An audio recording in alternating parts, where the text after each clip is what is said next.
Marrying a plumber is social suicide. That is exactly what my mother Vernice hissed at me across the dinner table. She called my fiancé a stain on our family reputation and a disgrace to everything she had built in Atlanta. My sister Bianca laughed and asked if we would be serving tap water at the reception. They turned their backs on me. I walked down the aisle with no parents and no sister on my side. I cried myself to sleep on my wedding night, feeling like an orphan.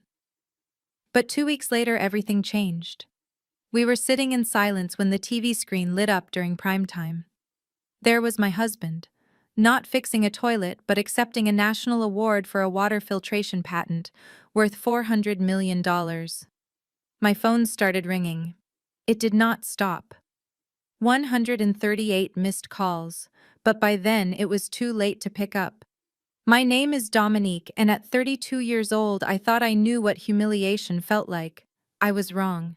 It started last Friday at Le Bilboquet. If you know Atlanta, you know this is the most pretentious restaurant in Buckhead. It is the kind of place where they judge your net worth by your shoes before you even open your mouth. We were there to celebrate my sister Bianca and her husband Brad announcing their vow renewal.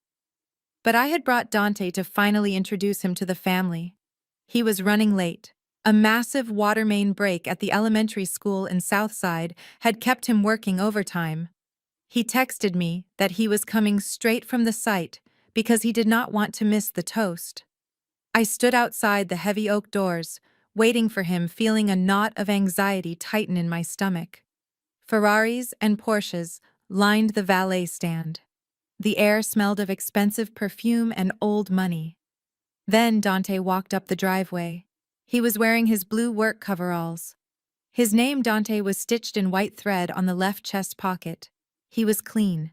I knew he had scrubbed his hands raw with industrial soap before coming here because he respected me. But to the maitre d' standing at the podium, he looked like trash. The host stepped in front of Dante with a sneer blocking his path. "Deliveries are around the back," he said without even making eye contact. His voice was dripping with disdain.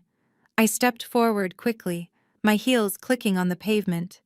"He is not a delivery driver," I said, keeping my voice steady. "He is my fiancé, and he is dining with the Williams party." The host looked Dante up and down, taking in the heavy work boots and the utility belt Dante had forgotten to take off.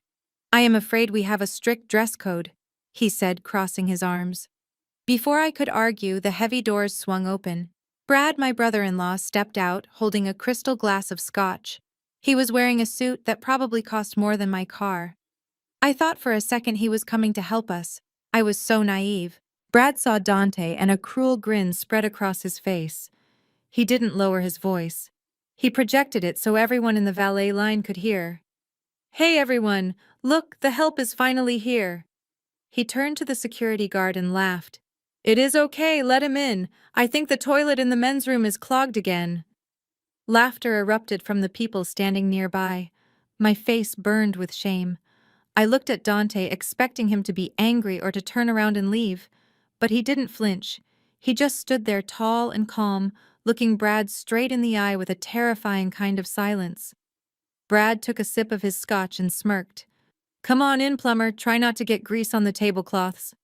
Dante pulled out the chair next to me, but before he could sit, my mother Vernice lunged forward with the speed of a viper striking its prey.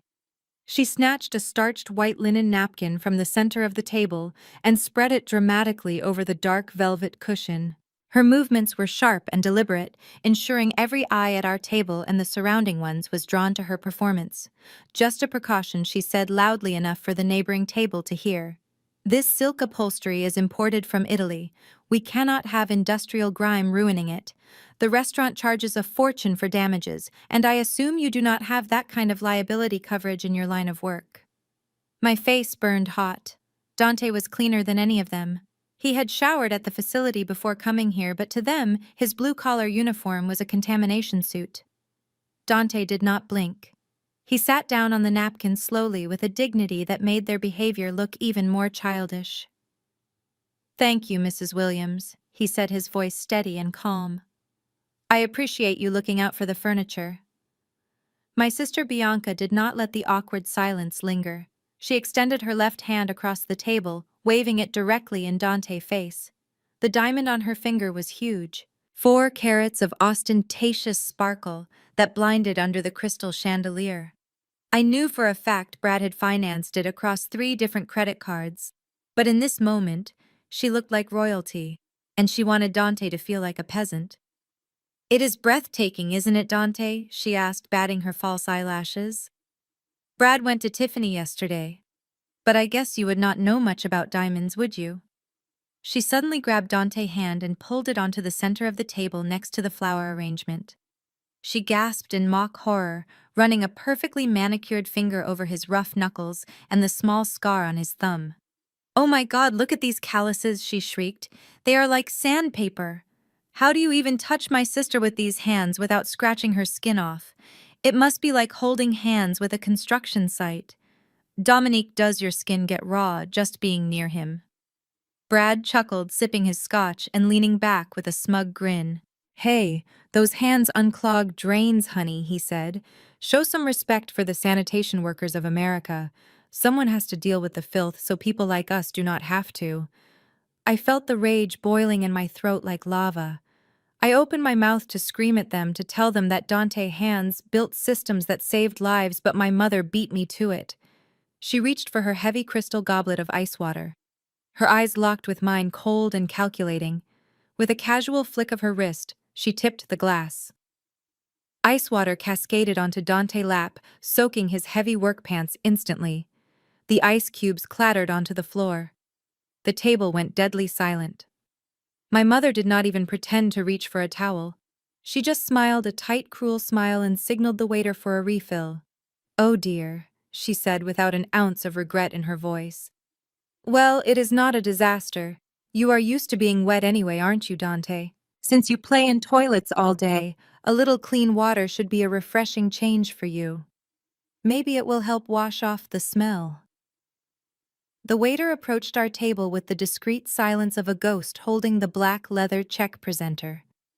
I reached for my purse instinctively, knowing that a bill at Le Bilboquet could easily cover a mortgage payment in some parts of the country.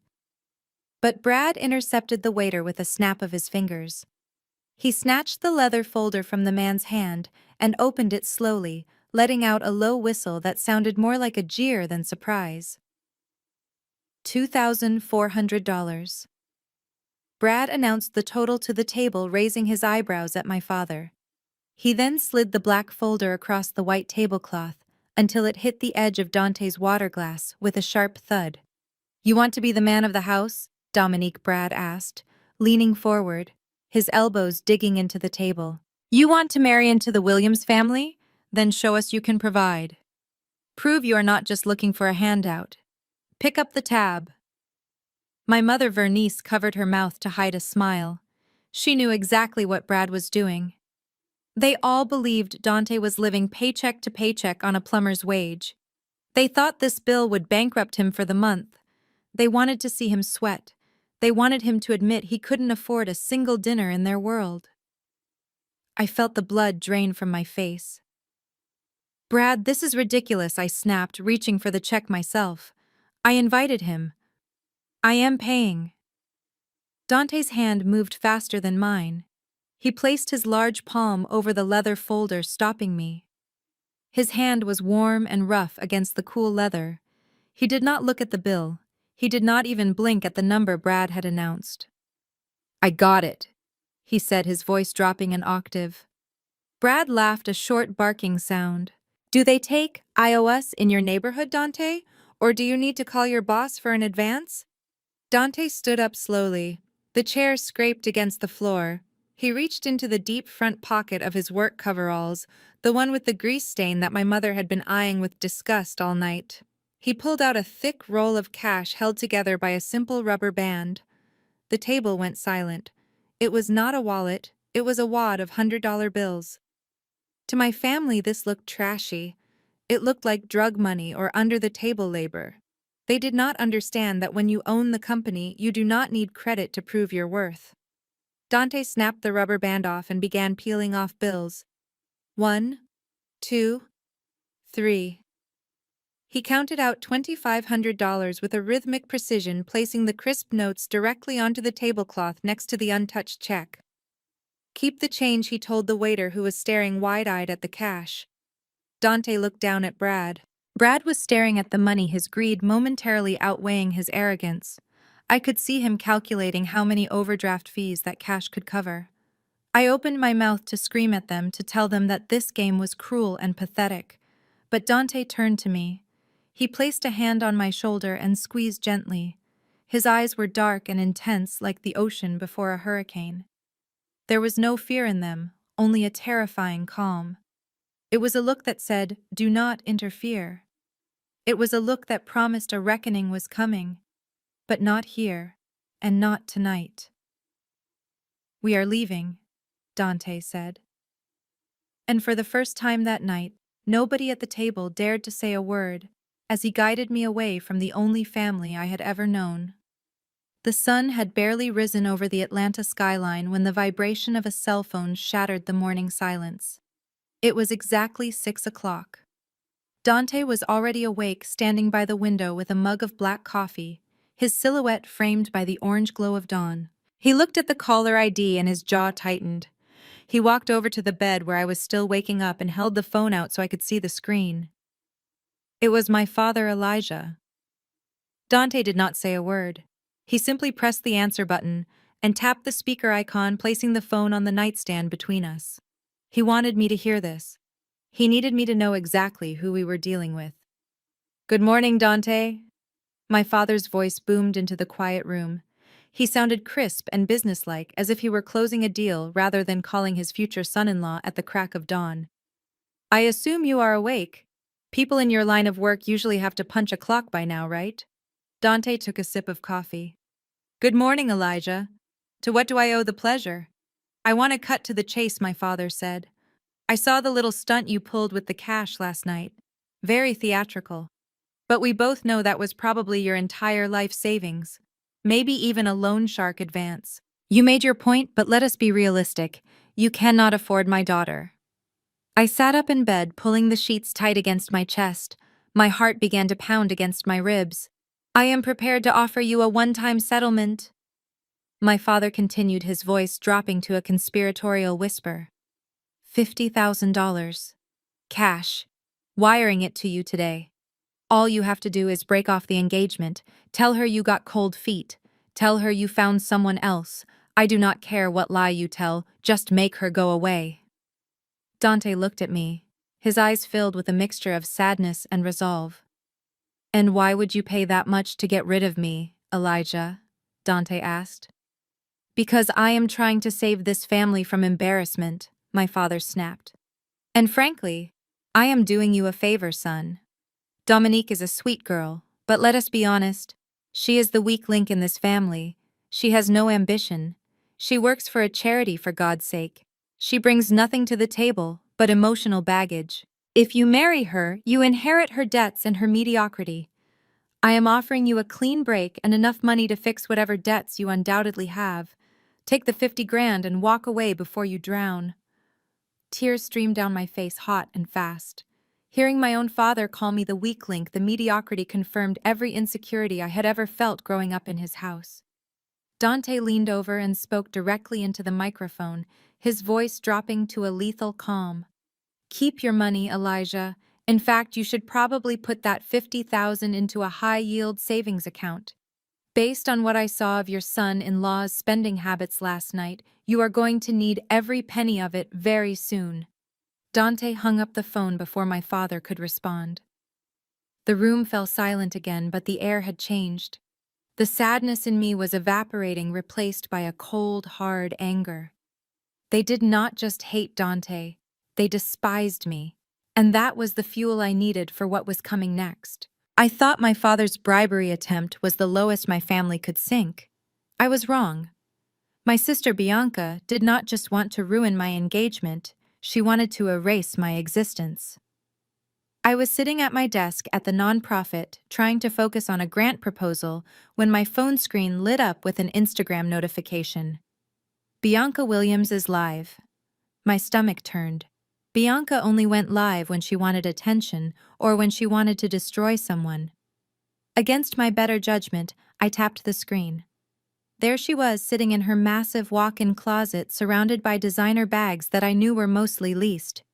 She had her ring light set to the highest brightness, making her skin look porcelain perfect. She was wiping away a fake tear. "Hey guys," she chirped, her voice dripping with manufactured sweetness. "I have the most amazing news. Brad and I have been doing so much soul-searching lately. We realized that our love is just too big for one wedding. So we have decided to renew our vows." My heart stopped. Bianca and Brad had been married for less than 2 years. Vow renewals were for couples celebrating decades together, not for people whose wedding china was still in the box. "We are throwing the biggest, most exclusive party Atlanta has ever seen," she continued, holding up a gold foil invitation. "And we are doing it on a very special date, June 12th. I dropped my phone on the desk. June 12th. That was my wedding date. The date I had announced to the family group chat 3 months ago. The date I had already put deposits down for. She knew. She absolutely knew. The comments on the live stream started rolling in. "Congratulations! Oh my God, so romantic. Can we come?" Bianca leaned closer to the camera, her expression shifting from sweet to conspiratorial. "Now, I know what some of you are thinking. Isn't that the same day as my sister Dominique's little get-together?" She paused for dramatic effect, letting a small, cruel smile play on her lips. "Yes, it is. And honestly, that is why we are doing this. We want to save you guys from a disaster." I felt like I couldn't breathe. She was doing this publicly, to thousands of followers, to all our mutual friends and extended family. "Look, guys, you have a choice to make," Bianca said, examining her manicure. "You can come to the St. Regis with us, where there will be open-bar premium champagne and a performance by a surprise celebrity guest. Or you can go to Dominique's thing." She laughed, a short, sharp sound. "Honestly, I love my sister, but let us be real. She is marrying a plumber. If you want a night of elegance and class, come to my party. If you prefer the smell of raw sewage and maybe some cheap beer, then by all means go to Dominique's. But do not say I didn't warn you when you catch something nasty." The comments exploded with laughing emojis. Team Bianca hashtags started flooding the screen. My phone immediately began to buzz with text messages. Not from people defending me, but from cousins and aunts. "Hey Dom, so sorry. Something came up on the 12th. We can't make it anymore, hope you understand. Maybe we can grab coffee another time." They were not just canceling. They were choosing sides. In a matter of 5 minutes, my sister had forced our entire social circle to pick between her fantasy world and my reality, and almost everyone was choosing the champagne.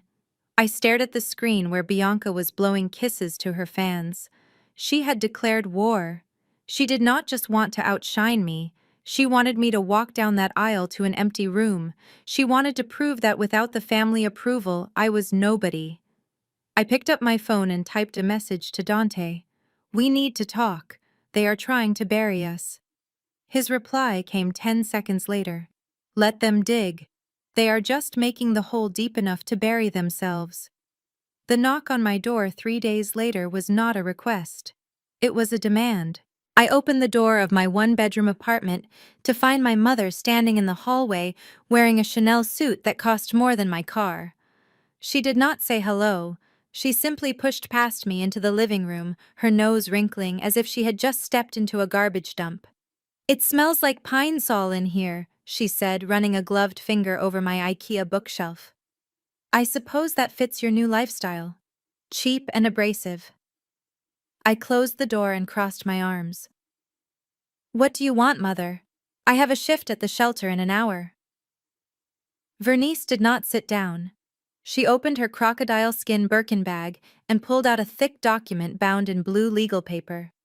She dropped it onto my coffee table with a heavy thud. It landed next to a stack of bridal magazines. "This is an amendment to the Williams Family Trust," she said. "Your father and I drafted it this morning with our attorney. It is very simple, Dominique. If you marry Dante Williams, you are immediately removed as a beneficiary. You will receive nothing, no inheritance, no dividends, no access to the emergency medical fund.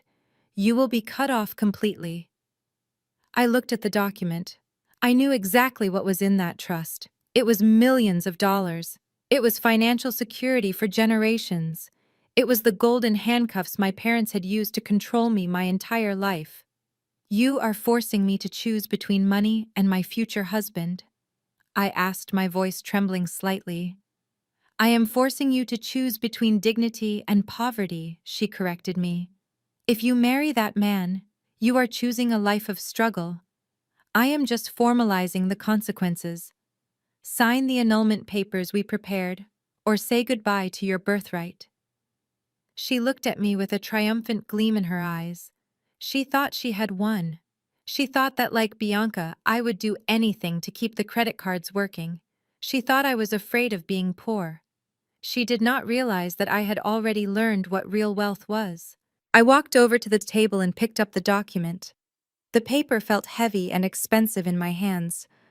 I looked at the legal jargon, the clauses designed to manipulate and control. I thought about Dante coming home tired but happy. I thought about his integrity.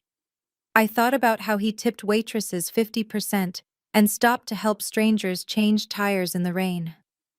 I looked my mother dead in the eye. Then I gripped the top of the document and ripped it down the middle.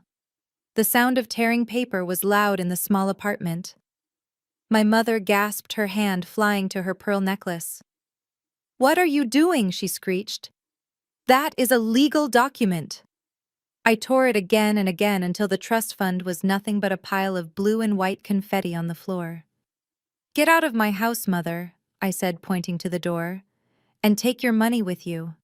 I would rather live in a cardboard box with Dante than live in a palace with people like you. Because frankly, Mother, your money is dirtier than any sewer Dante fixes. At least he cleans up filth. You just cover yours in designer labels." My mother stood there, mouth agape, her face turning a violent shade of red. She had never been spoken to like that in her life. She turned on her heel and stormed out, slamming the door so hard the pictures on my wall rattled. I stood in the silence, looking at the shredded paper on the floor, and for the first time in my life, I felt completely free. The house was a mid-century modern bungalow in East Atlanta with a wraparound porch and a giant oak tree in the front yard. It was not a mansion like the one my parents lived in, but it had character. It had a soul. Most importantly, it was going to be ours. I had saved for the down payment for 5 years, skipping vacations and driving a 10-year-old Honda to make this moment possible. Dante had insisted on contributing, but I wanted to prove to my family and to myself that I could build a life without their trust fund money. We sat in the plush leather chairs of First Liberty Bank across from Mr. Henderson. He was a man I had known since I was a child, as he had managed my father's accounts for decades. Usually he greeted me with a warm smile and a peppermint candy from the crystal bowl on his desk. Today, he would not even look me in the eye. He was shuffling through our loan application papers, his hands trembling slightly. "I do not understand," I said, leaning forward. "My credit score is 780. I have been at my job for 6 years. We have 20% down in cash. What is the problem?" Mr. Henderson cleared his throat and adjusted his glasses. He looked pained. "I am afraid the underwriting department has flagged your application as high risk, Dominique. The loan has been denied." Denied. The word hung in the air like smoke. I felt Dante stiffen beside me. High risk based on what Dante asked, his voice calm but possessing that dangerous edge I had heard at the restaurant. "My income is steady. We have no debt." Mr. Henderson sighed and looked at the closed door of his office to ensure we were alone. He leaned over the desk, lowering his voice to a conspiratorial whisper. "Look, Dominique, you did not hear this from me. On paper, you two are perfect candidates. This decision did not come from the underwriting algorithm. It came from the regional director's office this morning. There is a manual override on your file." My stomach dropped. The regional director. That was Brad's title. Brad flagged us, I whispered, feeling the bile rise in my throat. He put a character concern note on the file. Mr. Henderson confirmed, looking ashamed. He cited potential volatility in the primary earners industry and linked your profile to high-risk associations. In banking terms, he basically said lending to you is as risky as throwing money into a fire. As long as that flag is there, no branch in this state will touch you. I sat back in the chair, feeling like I had been punched in the gut. Brad was not just satisfied with mocking us at dinner. He was actively using his professional power to ensure we were homeless. He wanted to force me to crawl back to my parents. He wanted me to admit that I could not survive without their approval. Dante stood up slowly. He reached out and took the application folder from Mr. Henderson's desk. He did not yell. He did not threaten to sue. He simply closed the folder with a deliberate snap. "Thank you for your honesty, Mr. Henderson," Dante said. "I am sorry you have to work for a man like that." Dante took my hand and led me out of the bank. I was fighting back tears, terrified that my dream home was slipping away. I did not notice the way Dante pulled out his phone as soon as we hit the sidewalk. I did not see him send a text message to his holding company's legal team. All I knew was that my family had declared a total war on my happiness, and they had the weapons to win. Or so I thought. The rain began to fall as we drove away from the bank, a gray drizzle that matched the hollow feeling in my chest. I thought the rejection from the loan officer was the worst thing that would happen to me that day. I was naive.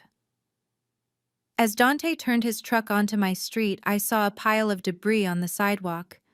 It looked like trash waiting for pickup. Then I saw a flash of teal velvet. It was my armchair, the one I had bought with my first paycheck. Next to it was a box of books dissolving in the rain. "Stop the car!" I screamed. Dante slammed on the brakes and I jumped out before the truck had even come to a full stop.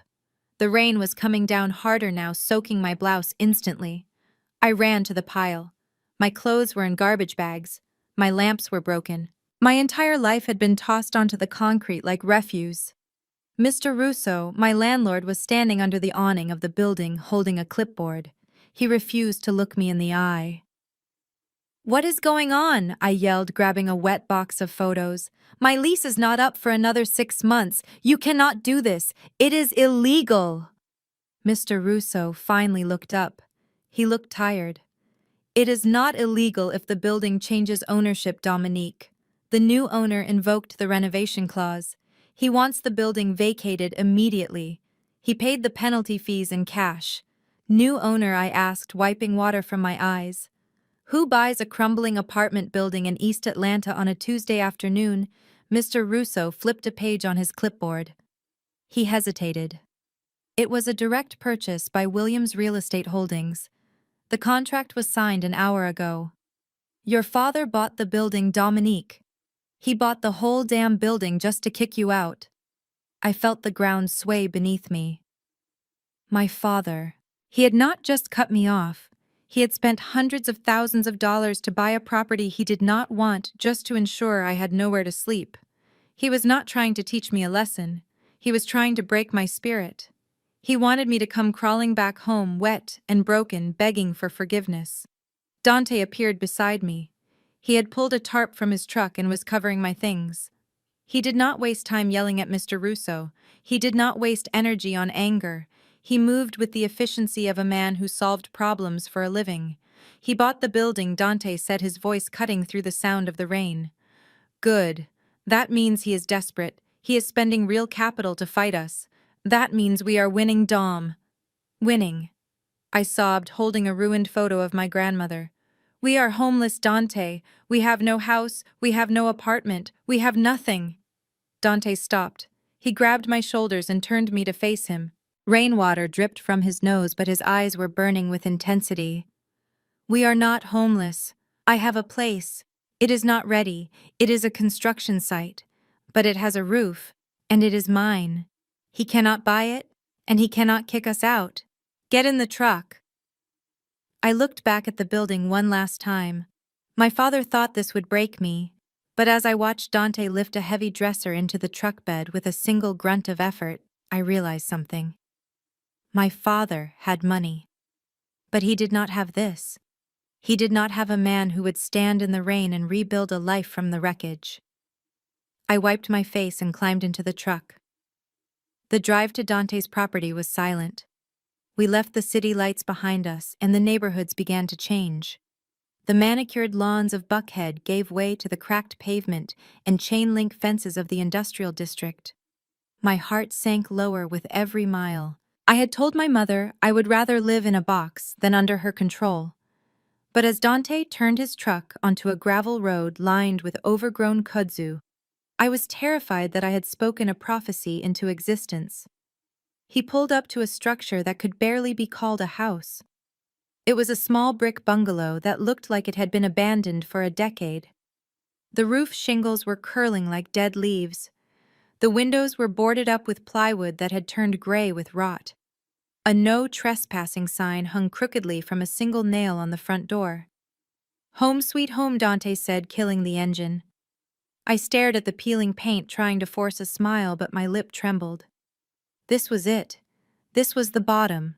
My father had bought my building to evict me, and now I was standing in front of a teardown in the middle of nowhere. "It has good bones," Dante said, sensing my fear. He hopped out of the truck and walked to my side, opening the door. He did not look embarrassed. He looked at the rotting structure with the same affection he looked at me. I stepped out of the truck, and my heel immediately sank into the mud. I was about to ask if there was even running water, when a blinding light hit my face. A white Range Rover had pulled up silently on the street behind us. I squinted against the high beams. The window rolled down, and the sound of electronic dance music spilled out into the quiet night. Bianca was leaning out the driver's side window, her phone held high, the flash illuminating my misery. "Oh my God, you guys!" she shouted at her phone screen, broadcasting to her 50,000 followers. "I literally cannot make this up.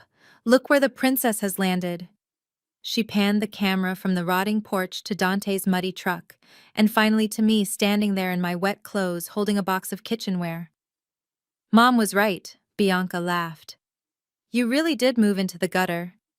"Hey Dom, do the rats pay rent or are they just roommates? And Dante, is this where you bring all your dates or just the desperate ones?" I felt naked, exposed. The shame was a physical weight on my chest. I wanted to scream at her to leave, but my voice was frozen. Bianca revved the engine. "Have fun with the roaches, sis. Don't worry, I will save you a piece of cake from my renewal party. You look like you are going to need the calories." She sped off, tires screeching, throwing gravel and mud onto the hem of my pants. I watched her taillights disappear into the darkness, leaving us alone in the silence. I slumped against the side of the truck, burying my face in my hands. "I am so sorry," I whispered. "I dragged you into this. They are never going to stop laughing at us." Dante reached out and took my chin in his hand, lifting my face. His eyes were not angry. They were dancing with a secret. "Let her film, Dom," he said softly, looking at the empty, overgrown lot that stretched for acres behind the house. "She sees a shack. I see 3 acres of commercial zoning rights I acquired last week. I see the headquarters for the new sustainable housing division. I see a smart villa that runs entirely on the hydro grid I designed." He kissed my forehead. "By the time we are done building here, her house will look like a garden shed. Now come on. I set up a generator inside. It is warm and dry. Let them laugh while they can." The bridal salon smelled of lavender and judgment. It was the kind of place where the sales associates wore black silk and looked at your handbag before deciding if they had an appointment available. I had made my appointment months ago, before my father bought my apartment building, and before my sister declared war on my wedding date. I should have canceled. I should have gone to a thrift store or worn a white sundress. But I wanted one moment, just one single moment, to feel like a bride. I found it on the clearance rack.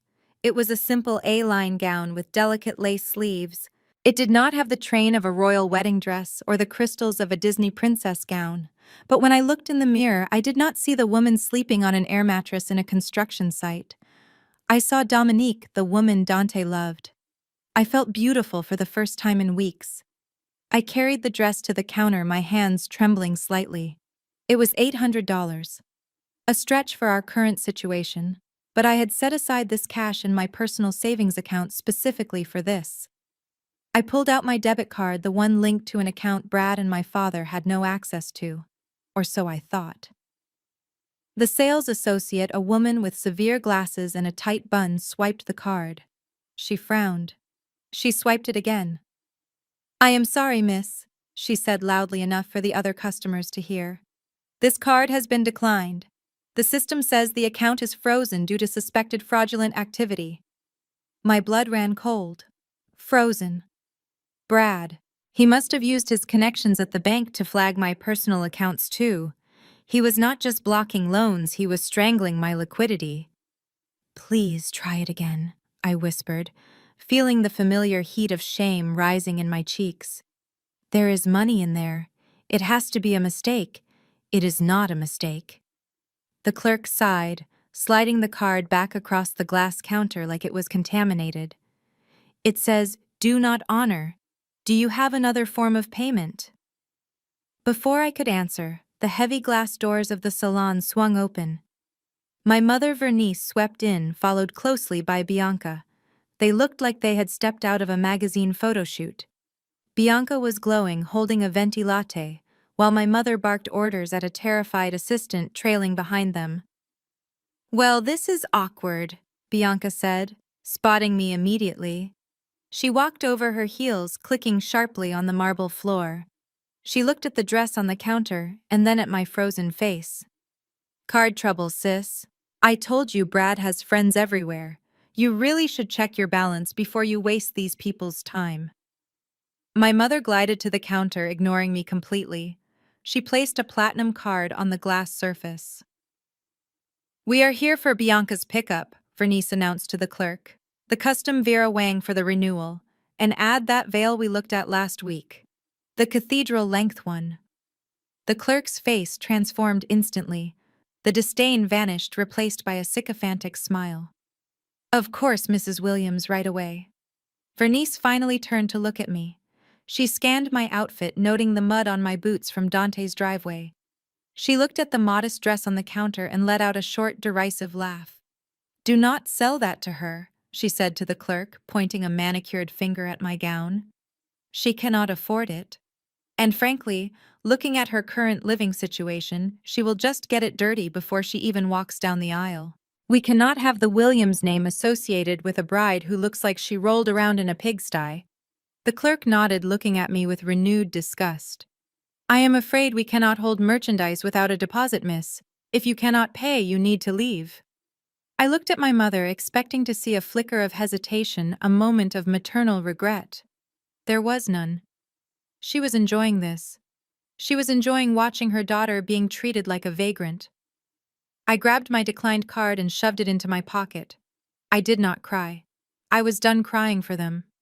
I looked at the dress one last time, saying a silent goodbye to the only piece of traditional bridal joy I had hoped for.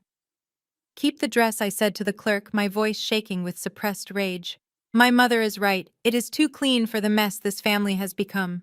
I walked out of the salon with my head high, leaving the scent of lavender behind me, stepping back into the harsh reality of the street where I had nothing but my pride and a man who was worth more than all their platinum cards combined. The nights were the hardest part of living in the shell of a house. The drywall was exposed and the wind whistled through gaps in the window frames, but the real cold came from the empty side of the bed. For 2 weeks straight, Dante had not been home before 3 in the morning.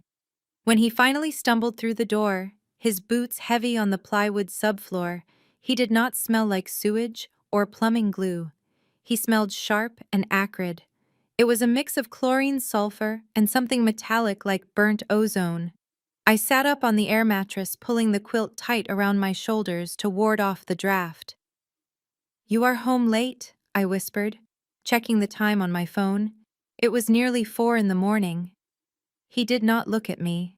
He stripped off his coveralls, his movements heavy with a bone-deep exhaustion that frightened me. "Just a complicated job, Dom," he mumbled, keeping his back turned. "The filtration system is acting up. I have to get the calibration right before the inspection." Filtration system. That was his excuse every night. But what residential plumbing job required 16-hour days and left a man smelling like a chemical plant? He went straight to the small bathroom sink and began scrubbing his hands with a stiff brush. He scrubbed until his skin was red and raw, trying to wash away purple stains that looked like ink or dye. My phone buzzed on the crate we were using as a nightstand. The screen lit up the dark room. It was a text from my mother. She must have sensed my anxiety, or perhaps she had hired someone to watch us. Men who work with their hands usually have vices, Dominique. Her message read, "If he is not at a bar, he is at a poker table trying to win back the money he lost on that ring. Or worse. Do you really know where he goes at night?" Then a message from Bianca came through a minute later. "Saw a police cruiser near the industrial district tonight. Hope your hubby is not cooking anything illegal in a basement to pay for your wedding. That chemical smell does not wash out of clothes, sis." I felt a cold knot form in my stomach. Bianca was cruel, but she was observant. The smell on Dante was chemical. It was undeniable. I looked at the man I was about to marry. He had collapsed onto the mattress, instantly asleep, still wearing his undershirt. Was he gambling? Was he desperate? We were bleeding money. The renovation was expensive. The wedding deposits were due. Maybe my father was right. Maybe the pressure was too much and he was looking for a quick fix. I reached out to touch his shoulder but pulled back. For the first time since we met, I was scared to ask him the truth because I was terrified of the answer. I lay awake until dawn listening to his breathing and wondering if I was sleeping next to a criminal or just a man drowning in debt he could not pay. The invitations were supposed to be my one small victory. Since we were paying for everything ourselves out of Dante's savings and my meager remaining paycheck, we decided to go simple. I chose handmade paper embedded with wildflower seeds. The idea was that guests could plant the invitation after the wedding and watch love grow. It was sustainable, it was sweet, and most importantly, it was affordable. I mailed them out on a Monday, feeling a flicker of hope that perhaps my extended family would see past the drama and appreciate the sentiment. 3 days later, my phone rang. It was Aunt Sarah. She was my godmother, the one person in the family who usually stayed neutral during my mother's tirades. I answered, expecting a warm RSVP. "Dominique, honey," she said, her voice stiff and cold. "I received your invitation today. Look, I know things are tight for you right now with the whole unemployment situation and the plumber fiancé, but really, darling, this is beneath even you." I froze. "What are you talking about, Aunt Sarah? We are serving a full dinner. We hired a farm-to-table catering company." There was a pause on the line, then a heavy sigh. "Do not lie to me, Dominique. It is printed right here on the card. I will send you a picture. But let me tell you right now, Uncle Bernard and I will not be attending. We do not do potlucks, especially not for weddings." Potlucks. I stared at my phone as the image came through. It was my invitation. The same wildflower paper, the same font. But at the bottom, in bold, ugly lettering, someone had added a sentence that made my stomach turn over. "Due to severe financial constraints, the couple requests that each guest bring a covered dish to share. Please bring your own beverages, as there will be no open bar." I felt the room spin. I had never written that. I would never write that. Someone had intercepted my mail, or worse, printed counterfeits. I opened Instagram, and the answer was staring me right in the face. Bianca had posted a story 10 minutes ago. She was holding the fake invitation up to the camera, her face twisted in a mock expression of pity. "You guys, I literally cannot breathe," she squealed. "My sister sent this to the whole family. She is asking us to bring casseroles to her wedding. I mean, I knew he was broke, but this is just sad. Who asked their guests to feed them?" Just a reminder, my renewal party has an open bar and a seafood tower. No Tupperware required. The comments were brutal. People were tagging their friends, laughing at me, calling me trashy. My cousins were commenting things like hard pass and embarrassing. I sank to the floor amidst the construction dust of our unfinished living room. They had not just intercepted the invitations. Bianca had gone to the trouble of printing hundreds of fakes just to ensure that no one would show up. She wanted to paint me as a beggar. She wanted to make sure that anyone who was on the fence would choose her seafood tower over my potluck. Dante walked in and saw me crying. He took the phone from my hand and looked at the image. He did not get angry. He did not yell. He looked at the fake invitation and then at me with a calmness that was almost unnerving. "Let them believe it," he said, tossing the phone onto the couch. "Dante, they think we are destitute," I sobbed. "They think we are begging for food. No one is going to come." "Good," he said, kneeling down to wipe a tear from my cheek. "Think of it as a filtration system, Dom. We are filtering out the people who only show up for the free champagne. If they will not come to break bread with us because they think it is a potluck, then they do not deserve to sit at our table when we feast. Let them go to Bianca's. We only want the real ones." I looked at him and realized he was right. Bianca thought she was destroying my wedding. In reality, she was just curating the guest list. But as the decline notifications flooded my inbox, I couldn't help but wonder if there would be anyone left to filter. The sanctuary of my office at the Hope Initiative was the one place where I felt safe from the hurricane destroying my personal life. Here I was not the disappointment of the Williams family, or the broke bride marrying a plumber. I was the director of outreach, a woman who secured funding for inner-city after-school programs. I was respected, or so I thought until Tuesday morning, when Mrs. Gable called me into her office and did not offer me a seat. Mrs. Gable was a woman who prided herself on compassion, but today her face was as hard as granite. She held a printed email in her hand. Her knuckles were white. "We lost the Whitmore grant," she stated flatly. $50,000, Dominique, gone. I felt the blood drain from my face. The Whitmore grant was my project. I had spent 6 months cultivating that relationship. It was a done deal. "What happened?" I asked, my voice trembling. "Did they change their philanthropic focus?" Mrs. Gable slid the email across her mahogany desk. It was from the Whitmore Foundation's financial advisor. I recognized the letterhead immediately. It was the investment firm where Brad worked. "They have been advised that the Hope Initiative has unstable leadership," Mrs. Gable said, her eyes boring into mine. "Specifically, they are concerned about the financial judgment of our director of outreach. They heard rumors about massive personal debt eviction and a certain wedding that has become the laughingstock of Atlanta." I stared at the paper. Brad had not just blocked my loans. He was using his position as a financial advisor to poison my professional reputation. He was telling his wealthy clients that I was a risk, essentially blacklisting the nonprofit as long as I was employed there. "It gets worse," Mrs. Gable continued, leaning back in her chair. "One of our board members received an invitation to your wedding, the one asking for covered dishes. She called me this morning asking if we pay you so little that you have to beg for food from your guests. She asked if you were embezzling funds to pay off your fiancé's gambling debts." The fake invitations. Bianca's cruel prank had crossed the line from social embarrassment to professional sabotage. "This is a misunderstanding, Mrs. Gable," I pleaded, feeling the walls closing in. "My family is trying to hurt me. That invitation was a forgery. My fiancé does not gamble." Mrs. Gable held up a hand, silencing me. "I do not care about your family drama, Dominique. I care about this organization. We operate on public trust. Right now you look like a liability. You look messy. And in this town, messy people do not get donations." She stood up, signaling the meeting was over. "Fix this, Dominique. Fix your image. Get your family under control, or get that plumber to pay off whatever debts are making you look this desperate.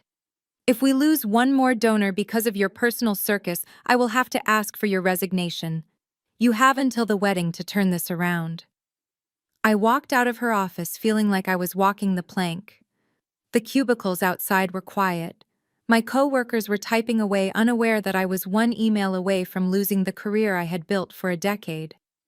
Brad and my parents were not just trying to stop the wedding, they were systematically dismantling every pillar of my independence until I had no choice but to crawl back to them.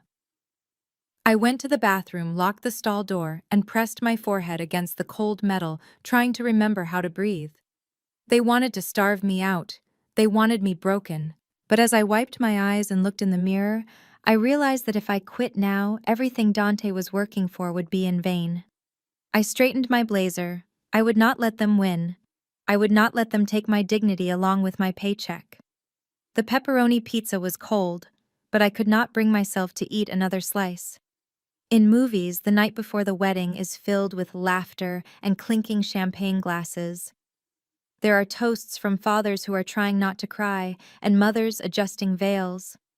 There are sisters giggling about bridesmaid dresses. In our unfinished living room, the only sound was the hum of the portable generator and the rain tapping against the plywood boards covering the windows. I looked at my phone for the 100th time. It was 7 o'clock. The rehearsal dinner should have started an hour ago. I had sent the location to my parents just in case. I had sent it to Bianca too, hoping that maybe, just maybe, her cruelty was an act and she would show up when it mattered. The screen was black. No texts, no missed calls, no emojis. "They are not coming," I whispered, the words tasting like ash in my mouth. My parents were likely sitting at a steakhouse in Buckhead right now, toasting to Bianca's renewal. They were probably telling their friends that I had eloped, or that the wedding was cancelled due to lack of funds. They were erasing me. I looked around the room. Shadows danced on the exposed drywall. My wedding dress hung on a nail near the generator, covered in a plastic garment bag to protect it from the dust. It looked like a ghost. A sad, lonely ghost waiting for a party that would never happen. "I am so sorry, Dante," I said, my voice breaking. "I wanted to give you a family. I wanted us to be celebrated. Instead, I dragged you into this mess. You are marrying a woman with no dowry, no family, and a reputation that has been shredded by her own sister. You deserve better than a bride who cries over pizza in a construction zone." Dante set down his slice of pizza. He wiped his hands on a paper towel and reached across the crate to take my hand. His grip was firm, warm, and solid. It was the grip of a man who could hold up the world if he had to. "Stop it," he said, his voice low and intense. "Look at me, Dominique." I raised my tear-filled eyes to meet his. "Do you think I proposed to your father?" he asked. "Do you think I asked your sister to spend the rest of her life with me? I chose you, not them. You. I fell in love with the woman who spends her weekends helping kids read, not the woman whose last name gets her a table at Le Bilboquet." "But they are ruining it," I sobbed. "They made us look like beggars. I lost my job prospects. We are living in a shell. What kind of start is this?" "It is the best kind of start," Dante said, a small smile playing on his lips. "Because it is real. We are stripped down to the foundation, Dom. Just like this house. The rot is gone. The termites are gone. Now we build. And when you build on solid rock, nothing can tear you down." He stood up and pulled me into his arms. I buried my face in his chest, smelling the faint chemical scent of ozone and soap. It was a smell I had come to associate with his absence, but tonight it felt like safety. "I have a surprise for you," he whispered into my hair. "I have not been completely honest about what I have been doing these past few weeks. The late nights, the meetings, the smell." I pulled back slightly, fear flickering in my chest. "What do you mean?" "You trusted me when everyone called me a failure," he said, his eyes searching mine. "You stood by me when your family treated me like dirt. You loved the man in the coveralls. You never asked for proof of my worth." He kissed my forehead gently. "Tomorrow I need you to trust me one last time. When you walk down that aisle, do not look for the empty seats. Look at me. Because tomorrow everything changes. Tomorrow the world will see what I have built for you. And I promise you, Dominique, you will never have to bow your head to anyone in your family ever again." I looked at him, and for the first time in months, the knot of anxiety in my chest loosened. I did not know what he had done. I did not know what was coming. But looking at the fierce determination in his eyes, I believed him. We ate the rest of the cold pizza in silence, but it was no longer the silence of abandonment. It was the silence before a storm. The morning of my wedding did not begin with the pop of champagne corks or the nervous laughter of bridesmaids zipping up dresses. It began with the sound of a circular saw buzzing somewhere in the distance and the smell of fresh coffee brewing on a hot plate. I sat up on the air mattress, pulling the quilt around me. The sunlight was streaming through the gaps in the boarded windows, illuminating the dust motes dancing in the air. It was the quietest morning of my life. I reached for my phone on the overturned crate we used as a nightstand. On a day like this, a woman expects her screen to be flooded with well wishes, hearts, emojis, photos from cousins saying they are on their way. My screen was a blank void. There were no texts from my aunts, no missed calls from my college friends who had mysteriously become busy after Bianca's livestream. The silence was louder than any scream. It was a coordinated shunning, a final punishment for disobeying the family order. Then a single message bubbled up. It was from Vernice. I hesitated before opening it, my thumb hovering over the glass. Part of me, the little girl who just wanted her mother to tell her she looked pretty, still hoped for a miracle. Maybe she was apologizing. Maybe she was on her way. I tapped the screen. The message was short and cruel. It is not too late to turn back, daughter. The car is waiting outside. Leave him, and we can pretend this nightmare never happened. Just come home. I stared at the words. She did not care about my happiness. She did not care about Dante. She only cared about the narrative. She wanted to erase the last 6 months and reset me like a malfunctioning device. She wanted the obedient Dominique back, the one who would marry a banker and smile for the Christmas card. I looked across the room at my dress hanging on a nail. It was simple, it was cheap, but it was mine. I looked at Dante, who was outside loading the truck, whistling a tune I recognized from our first date. He was happy, he was free. And for the first time, I realized that going back to my mother would be the real nightmare. My thumb moved to the top right corner of the screen. I did not type a reply. I did not try to explain myself one last time. I pressed the information icon. I scrolled to the bottom in red letters. Block this caller. I pressed it. The message disappeared from my main screen. A weight I had been carrying for 32 years suddenly vanished from my shoulders. I got up and dressed myself in the silence. I did my own hair in the small bathroom mirror. I put on the dress that my mother had sneered at. When I opened the front door, the air was crisp and clean. Dante was waiting by the truck, not in his work clothes, but in a tuxedo that fit him perfectly. He held out his hand and I took it. I left my phone on the kitchen counter face down. I did not need it where we were going. Across town, the ballroom at the St. Regis was vibrating with the bass of a live band and the shrill sound of performative laughter. While Dante and I were driving down a quiet country road in his truck, my family was drowning in excess. The champagne flowed like water pouring from a magnum bottle into a tower of crystal coupes that reached toward the ceiling. Waiters in white tuxedos circled the room, offering trays of caviar and oysters, ensuring that no guest went without a taste of luxury for more than 30 seconds. My mother Vernice held court at the center table, looking like a queen who had just successfully executed a traitor. She sipped her drink and leaned in to whisper to my Aunt Sarah. "I am just so relieved you did not have to suffer through that other event," Vernice said, loud enough for the table to hear. "Can you imagine eating cold casserole in a construction zone? I heard she did not even have chairs. She probably expected everyone to sit on buckets." Aunt Sarah shuddered dramatically, clutching her pearls. "It is tragic, really, to think a Williams girl would fall so low. Thank God Bianca has standards. This is what a wedding should look like. Dignified, expensive."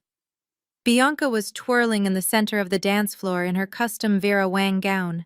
She was not dancing with her husband. She was dancing with her phone, recording a video for her followers. She panned the camera around the room, capturing the ice sculpture that was carved in the shape of her own silhouette. "Look at this turnout, you guys," she screamed over the music. "This is what happens when you are loved. No empty seats here." But the loudest voice in the room belonged to Brad. He was standing near the open bar, his face flushed with premium scotch and arrogance. He was surrounded by a group of my father's business associates men who measured a man's worth by his portfolio. Brad was in his element. He loosened his tie and slapped my father on the back with a force that made Elijah stumble slightly. "You have to spend money to make money, gentlemen," Brad shouted, gesturing grandly to the room. "This party cost me $100,000 and I did not even blink. I just closed a massive position in tech futures this morning. We are talking 7 figures. The bank is going to name a conference room after me when they see my quarterly numbers." My father Elijah beamed at him, looking at Brad with the pride he had never once shown me. "That is my boy," Elijah said, raising his glass. "To success. And to knowing the difference between an asset and a liability." Brad laughed, clinking his glass against my father's. "To shedding dead weight," he toasted. The group erupted in laughter. They drank the scotch and ate the caviar, completely unaware of the reality beneath their feet. They did not know that the massive position Brad was bragging about was not a trade, it was a transfer. A transfer from client accounts into his personal offshore shell company. They did not know that the money paying for the ice sculpture and the band was stolen. They thought they were the kings of Atlanta, celebrating their superiority. They had no idea they were dancing on the edge of a cliff, and the ground was already beginning to crumble. The garden behind the unfinished house had been transformed. Dante had cleared the kudzu and built rows of benches from reclaimed cedar wood. Garlands of white wildflowers hung from the old oak trees, and soft solar lights twinkled in the late afternoon shadows. It was the most romantic setting I had ever seen. It was also heartbreakingly empty. We had set up chairs for 100 people. My optimistic heart had believed that when push came to shove, family would choose love over pride. I was wrong. 80 chairs sat vacant, staring back at me like wooden tombstones. There was no sea of familiar faces, no cousins recording videos, no mother dabbing her eyes with a lace handkerchief. There was just the wind rustling the leaves and the quiet strumming of a lone acoustic guitar player. I stood at the back of the aisle, clutching my bouquet of hand-picked daisies so tight the stems began to snap. I was walking alone. My father Elijah was probably at the St. Regis right now, raising a glass to Brad and laughing about how he had dodged a bullet. The shame was a physical weight on my chest, heavy and suffocating. I took the first step and tears blurred my vision. I felt small. I felt like the little girl who was never quite good enough for the Williams dynasty. But as I walked past the first row of empty benches, I finally looked at the people who had shown up. There were only about 20 of them. I expected to see Dante's drinking buddies or maybe some guys from the bowling league. I expected rough hands and loud voices. Instead, I saw a collection of people who radiated a quiet, terrifying kind of intelligence. In the front row sat a man with silver hair and wire-rimmed glasses, wearing a tweed suit that looked older than me but was impeccably tailored. He nodded at me with a grave respect.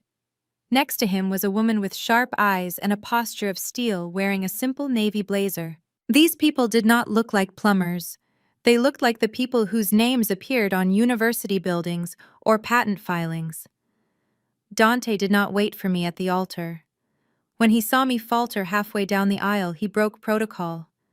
He stepped down from the platform and walked toward me, his tuxedo sharp against the rustic backdrop. He took my hand in front of everyone, and the few guests stood up.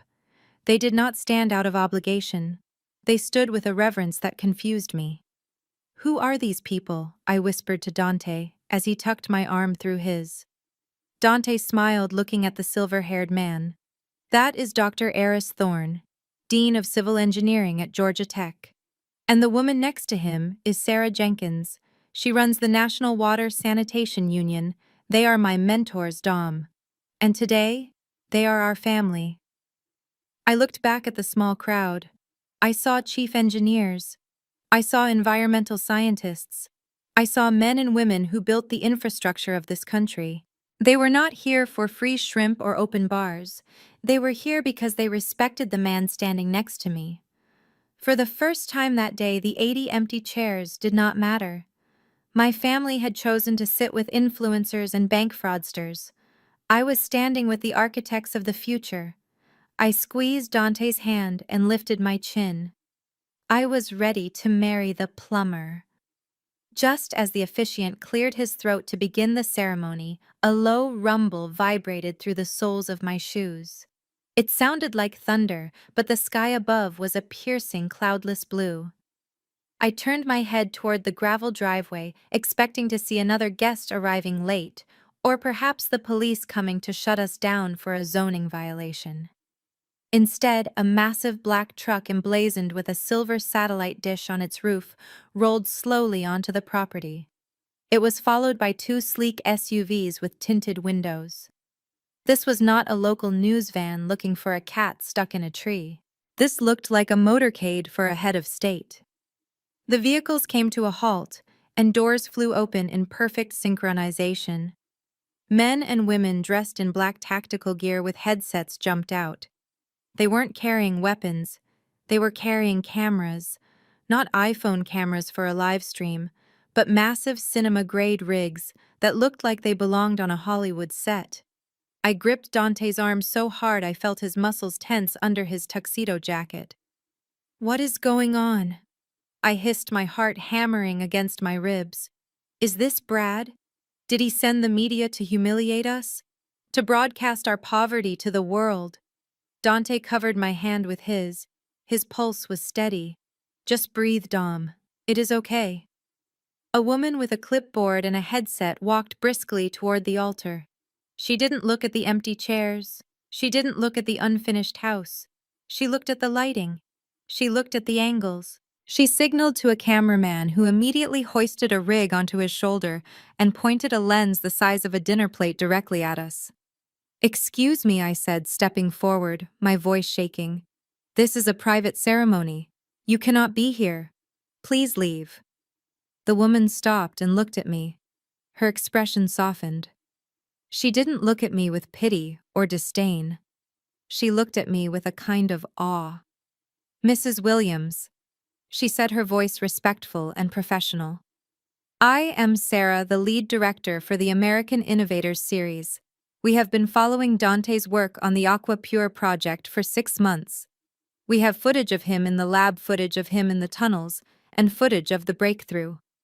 But we needed this. Needed what I asked, bewildered. The heart of the story," she smiled, gesturing to the small gathering of scientists and engineers. "We are not here to intrude. We are here to document history. The world knows Dante the inventor. We want them to see Dante the man, and the woman who stood by him when no one else would." I looked at Dante. He wasn't looking at the cameras. He was looking at me. "I told them they could come," he whispered. "I wanted a record, Dom, not for vanity, but because I wanted proof. 10 years from now, when we are old and gray, I want our children to see this day. I want them to see that while your family was busy chasing likes on Instagram, we were busy making history." The director raised her hand. "We are rolling," she said quietly. "Just pretend we are not here. Focus on each other." I looked back at the lens. For months I had hidden from cameras, terrified of Bianca's mockery. But now, facing a broadcast rig that would beam this image to millions, I felt a strange surge of power. Let them film. Let Brad see this in high definition. Let my mother see that her absence didn't stop the show. It just made the spotlight shine brighter on the people who actually mattered. The officiant, a soft-spoken man who had baptized Dante as a child, asked us to join hands. Dante's palms were warm and steady against mine. He did not pull a piece of paper from his pocket.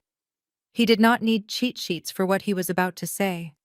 He looked directly into my eyes, ignoring the massive camera lens hovering just over my shoulder, and the empty benches that had haunted me only minutes ago. "Dominique," he began, his voice carrying clearly through the garden without the need for a microphone. "For the past 10 years I have spent my life working in the dark. I work in the tunnels and the pipes that people pretend do not exist. I deal with the waste, the refuse, and the things society wants to flush away and forget." He paused, and I felt a hush fall over the small congregation of scientists and engineers. Even the camera crew seemed to hold their breath. People look at my hands and they see dirt. Dante continued gently running his thumb over my knuckles. They look at my clothes and see a mess. But an engineer knows that the most important work happens in the filtration. My life's work is not about the dirt, Dominique. It is about the separation. It is about stripping away the toxins, the pollutants, and the contaminants to reveal the pure, clear water that was there all along. A tear escaped my eye, tracking hot down my cheek. I knew he wasn't talking about water anymore. "I have watched you for 3 years," Dante said, his voice thickening with emotion. "I have watched people try to pollute you. I have watched them pour their insecurity, their greed, and their cruelty into your spirit, hoping to turn you murky so they wouldn't have to face their own reflection.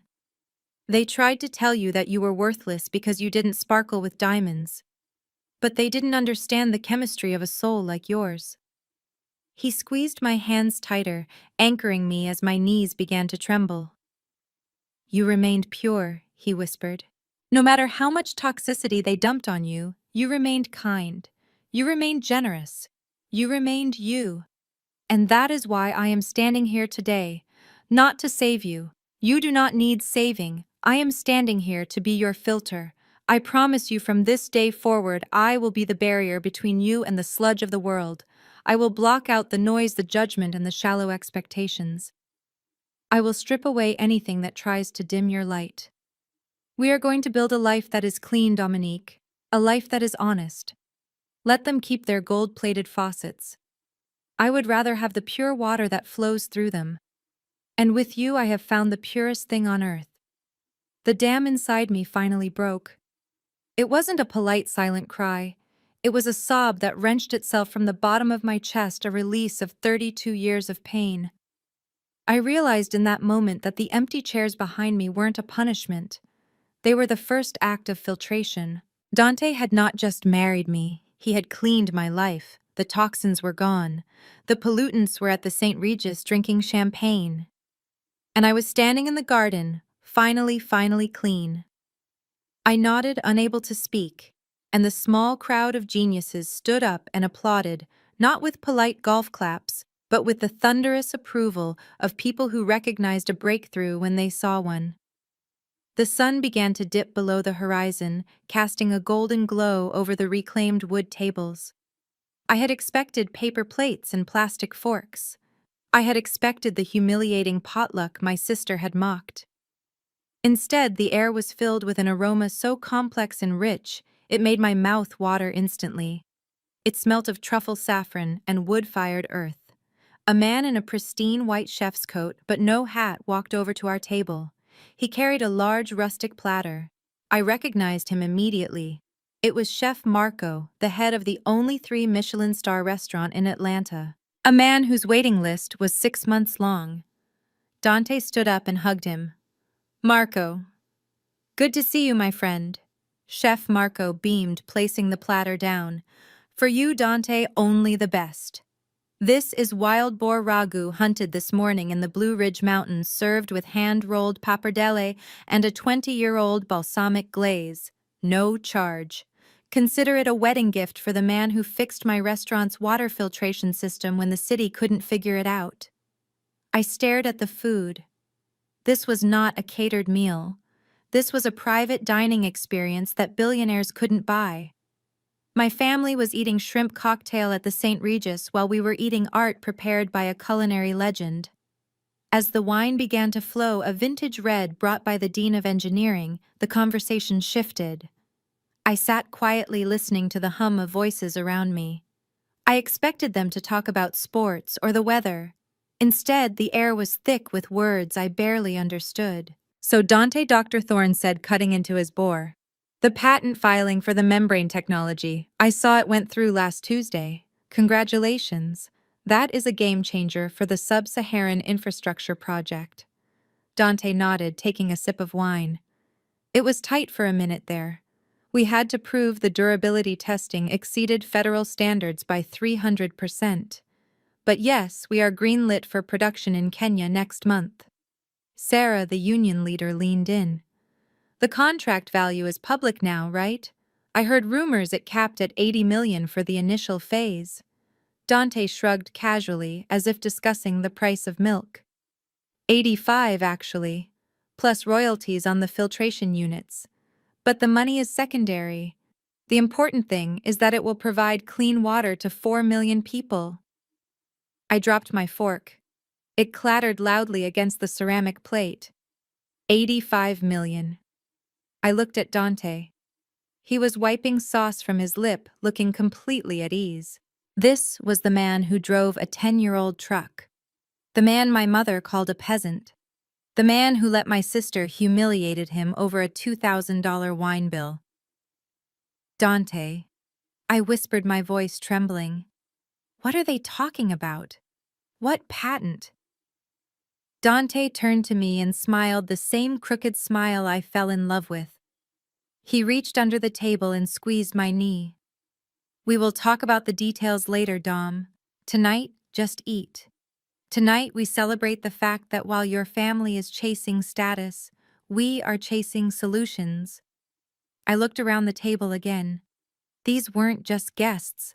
They were partners. They were witnesses to a greatness I had lived beside, but never truly seen. I picked up my fork, my hand shaking slightly. I took a bite of the wild boar. It tasted like victory. The last of the guests had departed, leaving only the soft glow of the solar lights and the hum of the cicadas in the Georgia heat. I was exhausted, but it was a good exhaustion, the kind that comes from laughing until your ribs ache and eating food that nourishes your soul. I looked at Dante, expecting him to lead me back to the unfinished house. I was ready to collapse onto our air mattress and sleep for a week. But Dante did not turn toward the porch. He took my hand and led me deeper into the property toward the large open field that my sister had called a mosquito-infested swamp. Where are we going? I asked, kicking off my heels and walking barefoot on the grass. The generator is back at the house. Dante checked his watch. We are not staying here tonight, Dom. The paint fumes are bad for your lungs. I booked us a hotel. I stopped walking. A hotel? Dante, we cannot afford a hotel. Especially not after you paid for all this food and wine. I am fine with the air mattress, really. Dante didn't answer. He just pointed toward the dark horizon. Listen, he said. At first I thought it was thunder again. A low rhythmic thumping that seemed to vibrate in my chest. But the sky was clear and filled with stars. The sound grew louder, shifting from a rumble to a distinct mechanical chopping noise that whipped the wind around us. The trees at the edge of the clearing began to sway violently. My hair whipped across my face. Suddenly, a spotlight cut through the darkness from above. I shielded my eyes as a sleek black shape descended from the sky. It was not a news helicopter. It was a private Bell 429 luxury chopper, the kind I had only seen in movies about billionaires or heads of state. It touched down on the grass with a grace that defied its size, the rotors slowing to a gentle whir. I stood frozen, my mouth agape. The side door opened, and a pilot in a crisp uniform stepped out and nodded to Dante.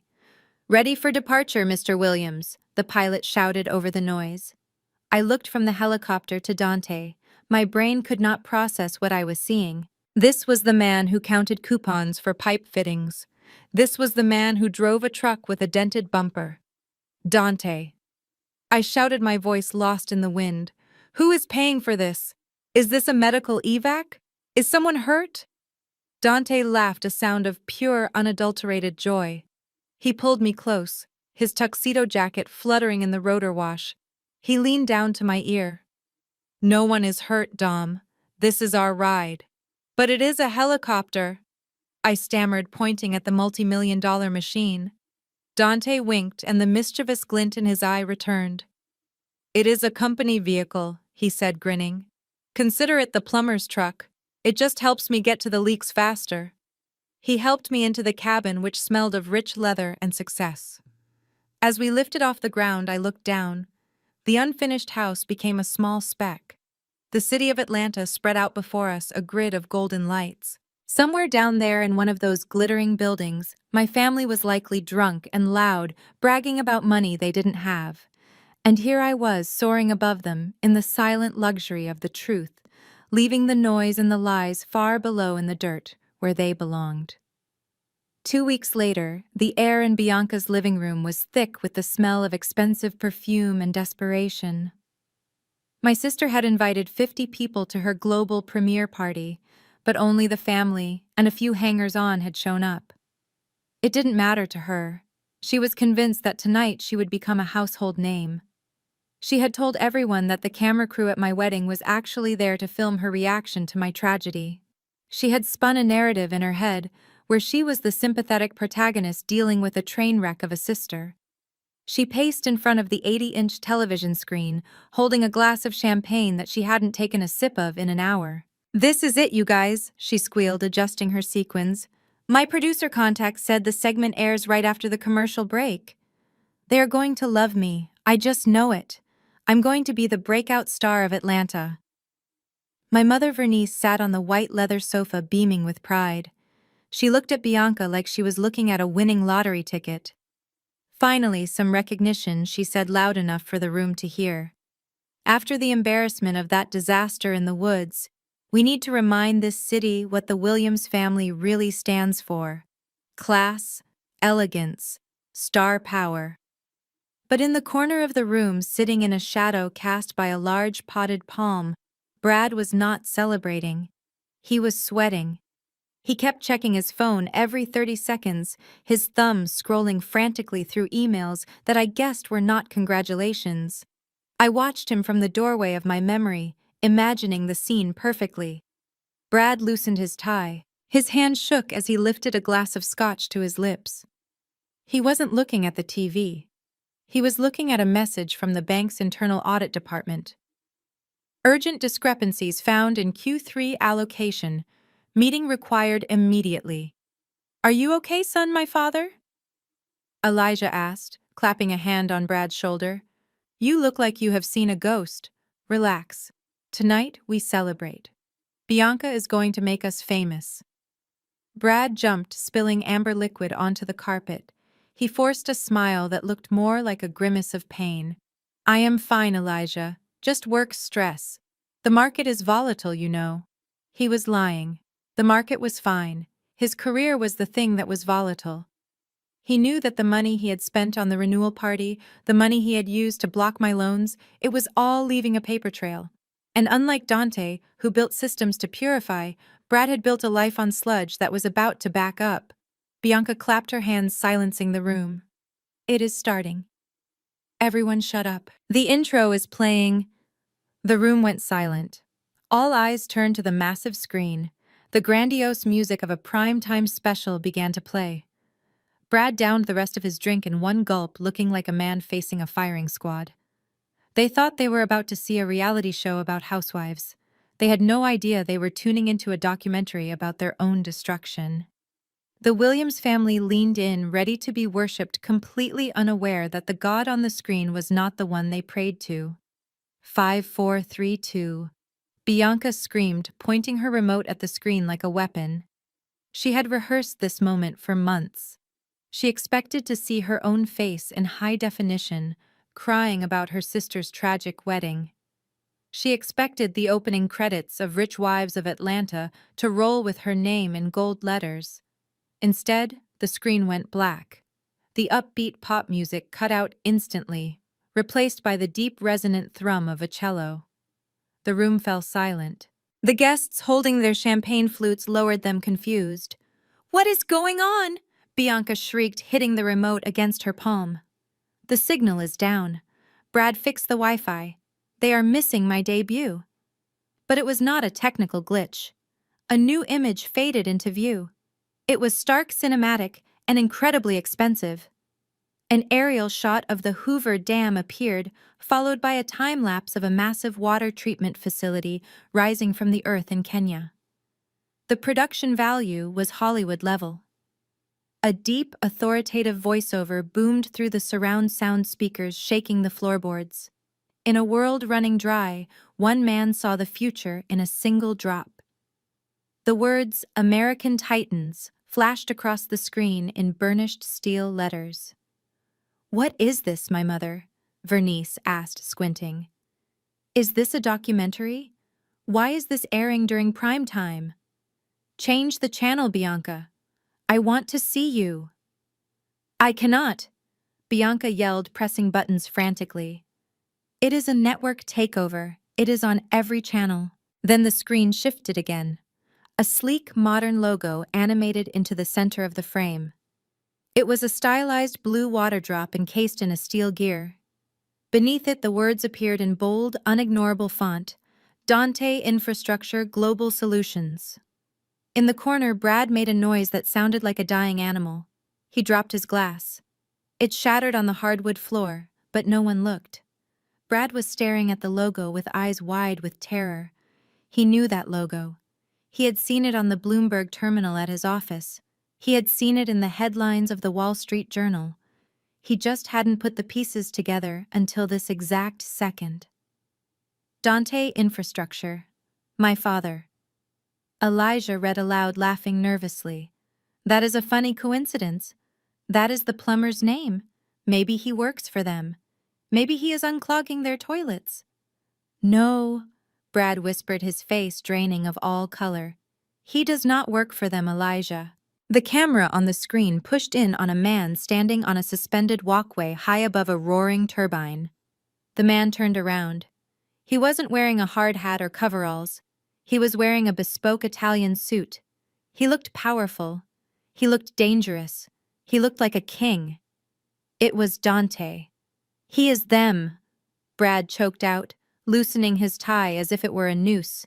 "That is the holding company that just acquired my bank's parent corporation this morning. That is the new owner." Bianca stopped screaming. Vernice stopped drinking. The room went deadly quiet save for the voice on the television introducing the man of the hour. The television screen dissolved from the imposing steel logo into a wide shot of a command center that looked more like NASA headquarters than a corporate boardroom. Walls of glass overlooked a bustling floor of engineers and analysts. In the center of the frame, standing in front of a massive digital map of Georgia, stood Dante. He was wearing a charcoal three-piece suit that fit him with military precision. His hair was groomed, his posture commanding. He held a laser pointer directing attention to a complex web of blue arteries pulsing across the state map. He did not look like the man who had silently eaten cold pizza in a construction zone. He looked like a titan of industry.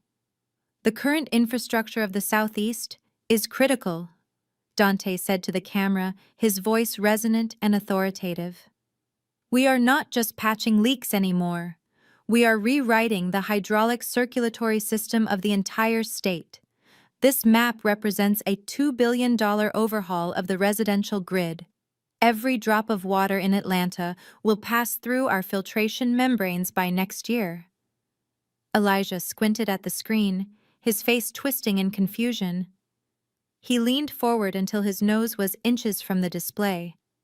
"That is a deep fake," he muttered, shaking his head violently. "It has to be AI generated. That grease monkey cannot pronounce hydraulic circulatory system. He barely finished high school. I hired a private investigator who told me he was a manual laborer." The documentary narrator's voice cut through Elijah's denial. "Meet Dante Williams, the phantom billionaire, the genius who turned a single filtration patent into a global infrastructure empire. While others in Atlanta sought fame and flash, Dante sought solutions in the dark. His net worth is currently estimated at $4 billion, making him the largest private holder of utility contracts in the country. $4 billion. The number hung in the air like toxic smoke, suffocating every person in the room.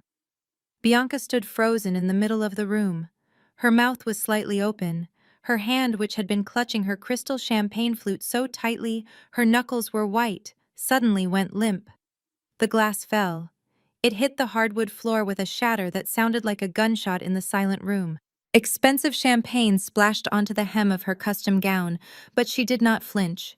She did not even look down. "That is the plumber," she whispered, her voice trembling with a mix of horror and disbelief. She pointed a shaking finger at the screen where Dante was now shaking hands with the governor of Georgia. "That is the guy I mocked!" She screamed, her voice rising to a shrill pitch. "That is the guy I told to use the service entrance. That is the guy I laughed at for paying a $2,000 wine bill with cash.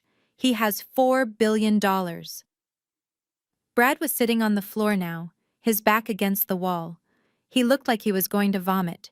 He was not looking at the screen. He was staring at his hands, realizing the gravity of his mistake. "He played us," Brad croaked. "He played us all. He did not just fix pipes, Elijah. He bought the supply." On the screen, the interviewer asked Dante a question. "Mr. Williams, you are known for your extreme privacy. Why did you choose to live in anonymity for so long while building this empire?" TV. Dante smiled. It was the same calm, secret smile he had given me in the garden. He looked directly into the camera lens. It felt like he was staring right into Bianca's living room, piercing through the screen and looking into their souls.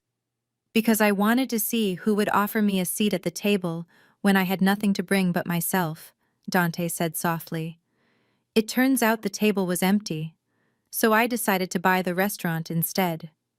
Bianca sank to her knees amidst the broken glass and spilled wine, staring at the man she had called a rat, finally realizing that she was the one living in the sewer. The television screen shifted again, replacing Dante's face with a complex three-dimensional graph that was climbing steeply toward the top right corner of the frame. The documentary host walked into the shot, his tone shifting from admiration to cold, hard financial analysis. To the average viewer, these were just lines on a chart. To the people in Bianca's living room who measured their self-worth in decimal points, these lines were a death sentence. "Let us break down the valuation," the host said, pointing to a spike in the graph labeled Q1. While Williams Industries has a diverse portfolio, the crown jewel is the Aqua Pure patent. This single piece of intellectual property, which filters heavy metals at a molecular level without electricity, has disrupted the global sanitation market. The screen flashed a number in bold white font against a black background. $400 million. The host paused, letting the number burn into the retinas of the audience. "That is $400 million not in total valuation, but in annual licensing fees alone," the host clarified. "This is the passive income generated by just one of Mr. Williams's 18 active patents. To put that in perspective, that is more than the GDP of some small island nations." And unlike most tech giants who dilute their shares with investors, Dante Williams retained 100% equity. He answers to no board. He pays no dividends. Every cent flows directly back into his control. In the living room, the silence was broken by a sound that was terrifyingly human. It was the sound of air refusing to enter lungs. Vernice was clutching the arm of the white leather sofa so hard that her manicured nails had punctured the material. Her face, usually a mask of composed haughtiness, had turned a sickly shade of gray. She opened her mouth to speak, but only a dry, raspy wheeze came out. Her hand flew to her throat, fingering the diamond necklace that suddenly felt like a tightening noose. 400 million, she gasped, her eyes rolling back slightly. A year, cash. She looked at Bianca, who was still on the floor. She looked at the spilled champagne. She looked at the luxury renewal party that had cost them $100,000 of borrowed money. It all looked like garbage now. She had kicked a man out of her house who earned more in a week than her husband had earned in his entire life. She had threatened to disinherit a daughter who was now sleeping next to an economy of scale. Elijah was not gasping. He was catatonic. He stood in the center of the room, his eyes locked on the screen, blinking slowly like a machine that had short-circuited.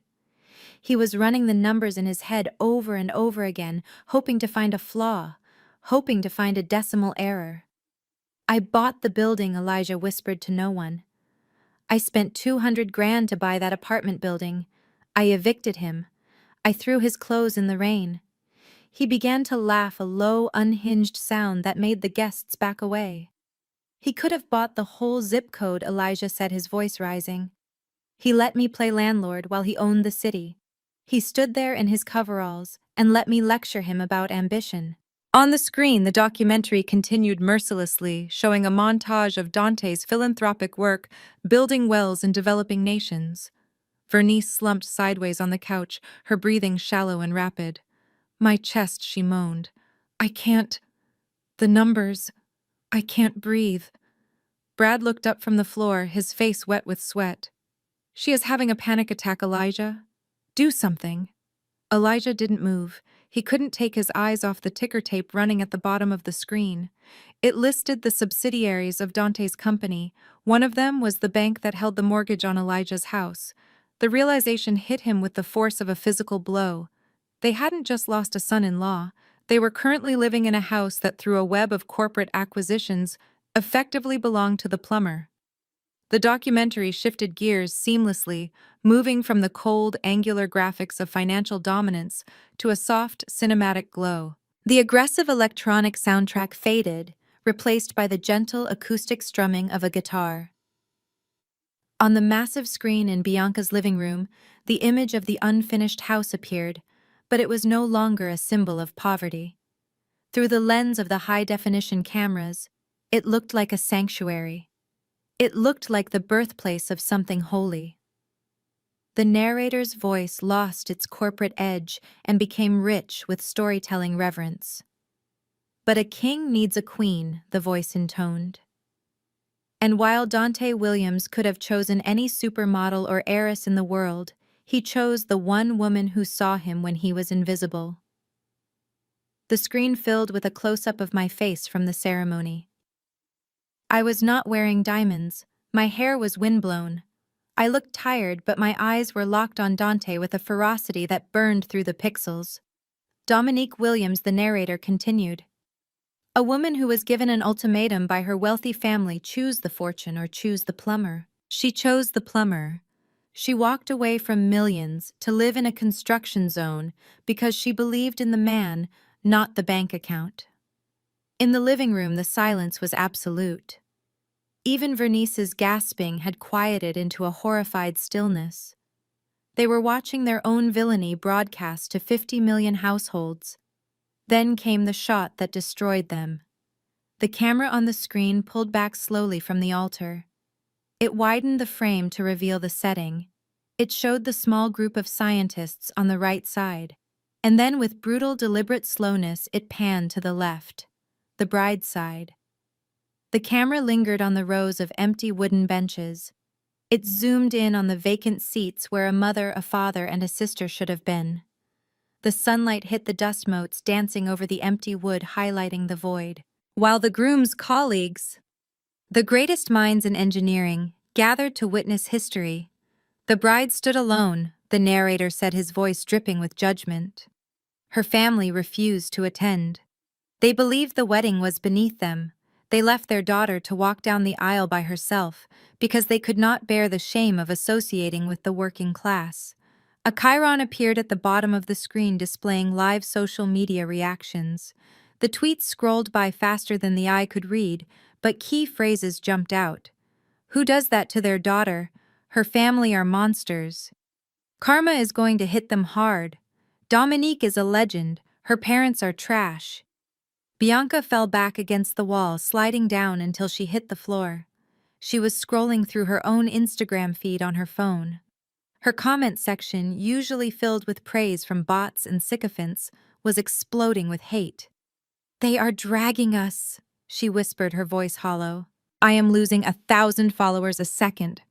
People are canceling me. They are calling us the worst family in America.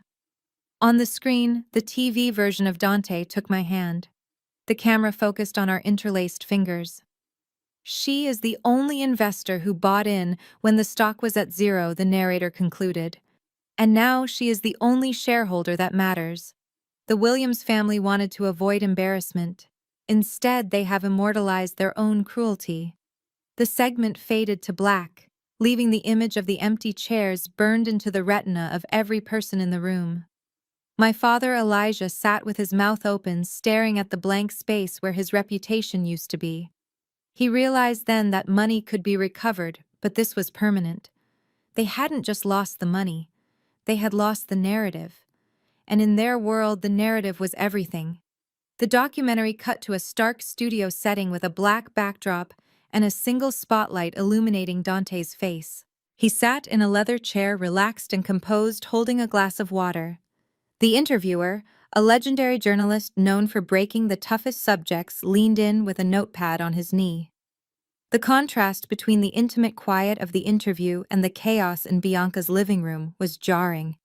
"You spent 6 months dating Dominique while posing as a plumber," the interviewer asked, his voice echoing in the silent room. "You let her family ridicule you. You let them humiliate you in public. Why endure that when you could have bought the restaurant they were eating in?" Dante took a sip of water. He looked thoughtful, not vindictive.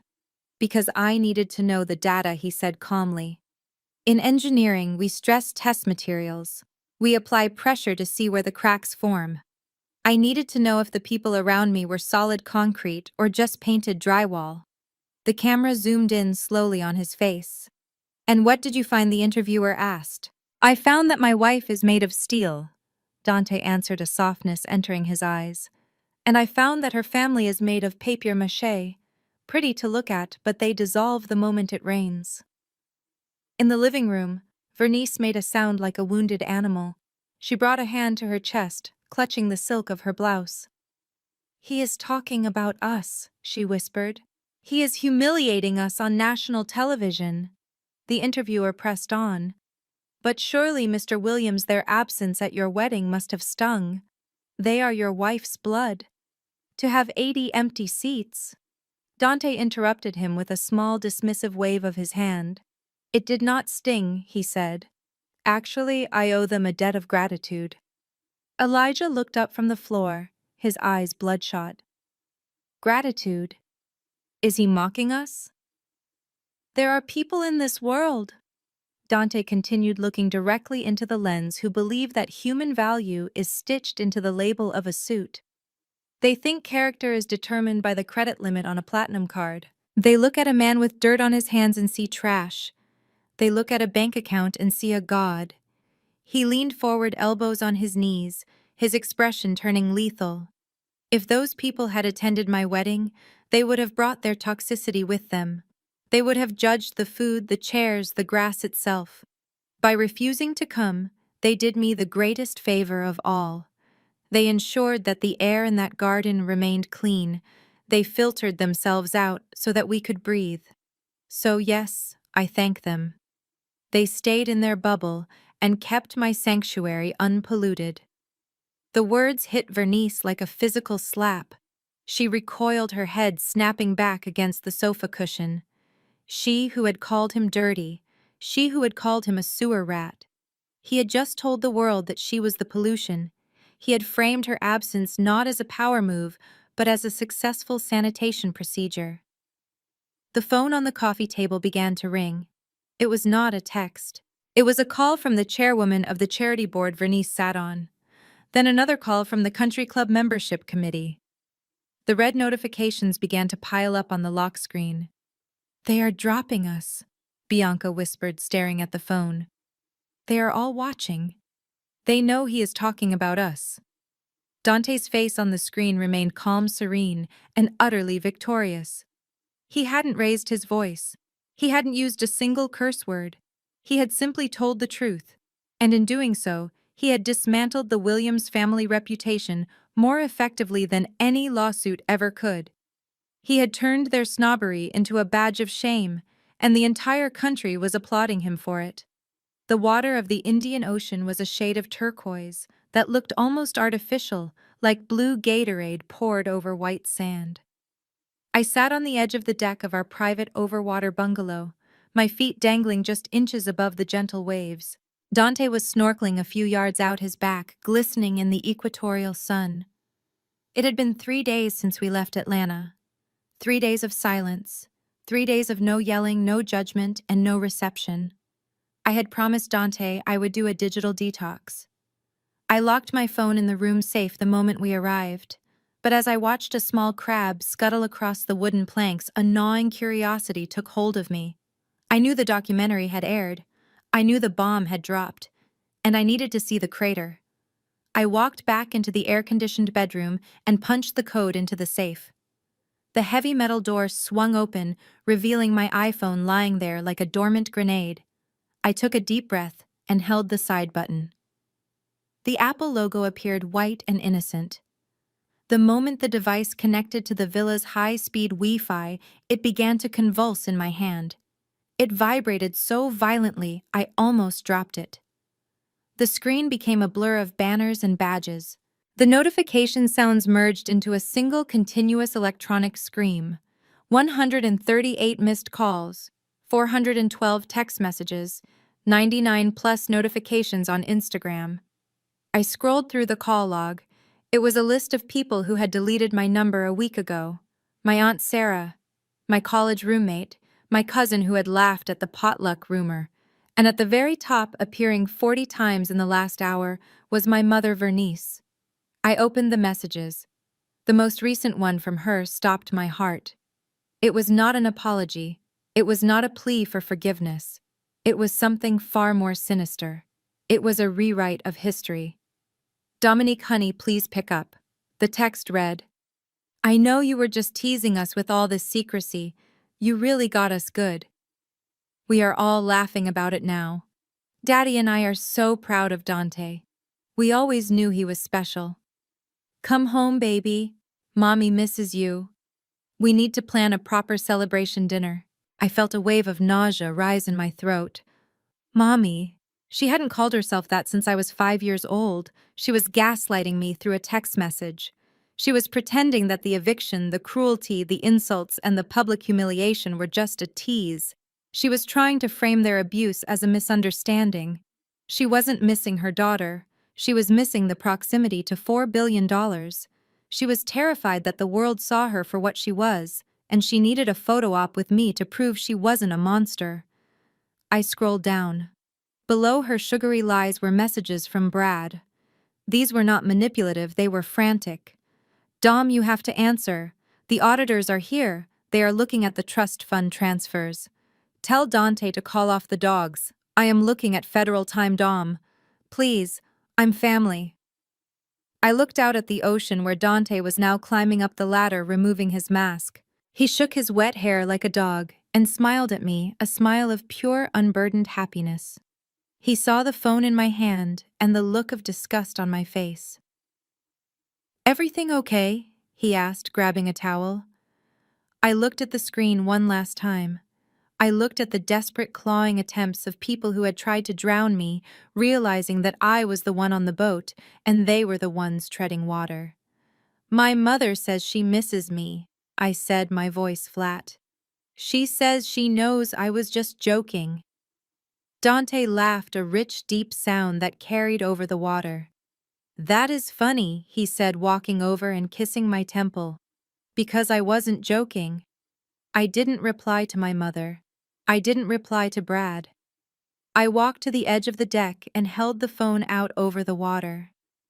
I watched it slip from my fingers, splashing into the turquoise sea, sinking down to the coral reef below. The vibrations stopped. The silence returned. I turned back to my husband, and for the first time in my life, I was truly unreachable. The documentary on the television cut to a commercial break, but nobody in the room moved to mute it. The silence in Bianca's living room was heavy, pressurized by the impending doom that hung over them like a guillotine blade. Brad was sitting on the floor, his back against the wall, staring at the black mirror of his phone. He looked like a man waiting for a medical diagnosis he already knew was terminal. Then the phone rang. It wasn't a text or an email notification. It was the sharp, demanding ringtone assigned to only one contact, Reginald Sterling, the CEO of First Liberty Financial. The sound cut through the room, making Vernice jump. Brad stared at the screen. His hand refused to move. Answer it, Elijah hissed, sweat beading on his forehead. Maybe it is a mistake. Maybe they just want to ask about the merger. Brad shook his head slowly. He knew better. He reached out with a trembling hand and tapped the green icon. He put the phone to his ear, but he didn't speak. He didn't have to. Mr. Sterling's voice was loud enough to be heard by everyone in the hushed room. It wasn't the friendly golfing buddy tone Brad was used to. It was cold-clipped and official. Bradley the voice barked. I am calling to inform you that your security clearance has been revoked effective immediately. Do not come into the office tomorrow. Security has been instructed to escort you off the premises if you attempt to enter the building. Brad's throat clicked as he tried to swallow. Reggie, please. I can explain. The accounts were just... Save it for the feds, Sterling interrupted. We just finished a preliminary meeting with the new ownership group. They handed us a file, Brad. A very thick, very detailed file. It documents every unauthorized transfer, every falsified loan rejection, and every penny you siphoned into that shell company for your wife's party. Brad's eyes darted to the television screen. The commercial had ended, and the documentary was back. Dante was walking through the lobby of a glass skyscraper, the very same building where Brad worked. The voice on the phone continued dripping with venom. The new owner was very specific, Brad. He told us he wants a clean slate. He personally pointed out the irregularities in your portfolio. He said he doesn't want pollutants handling his capital. Pollutants. The word hung in the air, a direct echo of Dante's wedding vows. You are fired, Brad Sterling said. And frankly, looking at what the legal team is digging up, you should probably stop worrying about your job and start looking for a lawyer who specializes in grand larceny. The line went dead. Brad let the phone slip from his fingers. It hit the hardwood floor with a dull thud. He looked up at his family. Bianca was staring at him with horror, not out of love but out of the realization that her ATM had just been smashed. He bought the bank, Brad whispered, his voice cracking. He didn't just invest. He bought the whole thing. He walked into the meeting with a file on me. He has been tracking every move I made for months. Elijah sank onto the sofa next to his wife. The color had drained from his face. He realized that Dante hadn't just outsmarted them. He had lured them into a trap. He had let Brad dig a hole of debt and fraud, waiting patiently for the moment to kick the ladder away. He knew, Brad sobbed, burying his face in his hands. He knew I was blocking the loans. He knew I was stealing. He let me do it. He let me hang myself, and now he just kicked the chair. The flashbulbs outside the Ritz-Carlton were blinding, a relentless strobing lightning storm that followed us from the limousine to the revolving doors. It was the night of the Apex Charity Gala, the most exclusive event of the season, and our first public appearance since the documentary aired. I wore a gown of midnight blue silk, the exact color of the deep ocean where I had drowned my phone. Dante walked beside me, his hand resting lightly on the small of my back, a silent anchor in the chaos. As we stepped into the lobby, the roar of the crowd outside was replaced by the hushed whispers of Atlanta's elite. Heads turned. Conversations stopped mid-sentence. But before we could reach the ballroom, a commotion erupted near the concierge desk. A group of people pushed past the security guards, their movements frantic and uncoordinated. It was them. My mother, Vernice, was leading the charge. She looked manic. Her hair was perfectly coiffed, but her eyes were wild, desperate. Behind her, Elijah and Bianca trailed like frightened ghosts. They had somehow bypassed the guest list, likely by dropping my name before the security team could stop them. Dominique, my mother screamed, her voice cracking with a theatrical emotion that echoed off the marble walls. My baby, you are home. She ran toward me, ignoring the shocked stares of the senators and CEOs around us. She threw her arms wide open, aiming to wrap me in an embrace that would be captured by every camera in the room. She wanted the photo op. She wanted the image of the prodigal daughter returning to the matriarch's bosom. She wanted to show the world that she was still the mother of the billionaire's wife. She lunged for me, expecting me to freeze, expecting me to fall into the old habit of submission. I did not freeze. I did not flinch. I simply took one deliberate step to the left. It was a small movement, a shift of perhaps 2 feet. But it was enough. Vernice's momentum betrayed her. She grasped at the empty air where I had been standing a second before.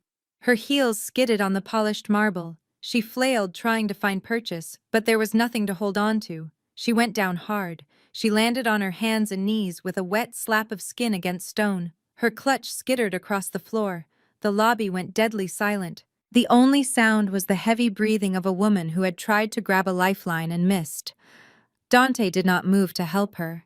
He stood like a statue, his face impassive. Vernice looked up at me from the floor. Her mascara was smeared. For the first time in my life, I looked down at her not with fear, but with pity. You let me fall," she gasped, shocked that her performance had ended in a bruise. "You stepped away." I looked at her calmly, smoothing the silk of my dress. "I did not trip you, Mother," I said, my voice cool and clear. "I just stopped catching you. You have been throwing your weight around for years expecting me to cushion the blow. I am done being your landing pad." I stepped around her prone form as if she were a puddle of spilled water. Bianca tried to step forward, her mouth opening to launch an insult, but Dante turned his head slightly and gave her a look so cold it froze the words in her throat. We walked toward the ballroom doors, leaving my mother on her knees on the cold, hard floor of the hotel lobby, surrounded by the very elite society she had tried so desperately to impress. They were not looking at her with admiration. They were looking at her with the one thing she hated more than anything else: indifference. My mother was still being helped to her feet by a reluctant bellhop when Bianca made her move. She did not rush to aid the woman who had birthed her. Instead, she saw an opportunity in the chaos. To Bianca, the lobby of the Ritz-Carlton was not a place of public humiliation, it was a content set. She pulled her phone from her clutch, the ring light case already glowing with an artificial halo. She lunged in front of us, blocking our path to the ballroom. She held the phone high, angling it to capture her own face in the foreground, with Dante and me trapped in the background.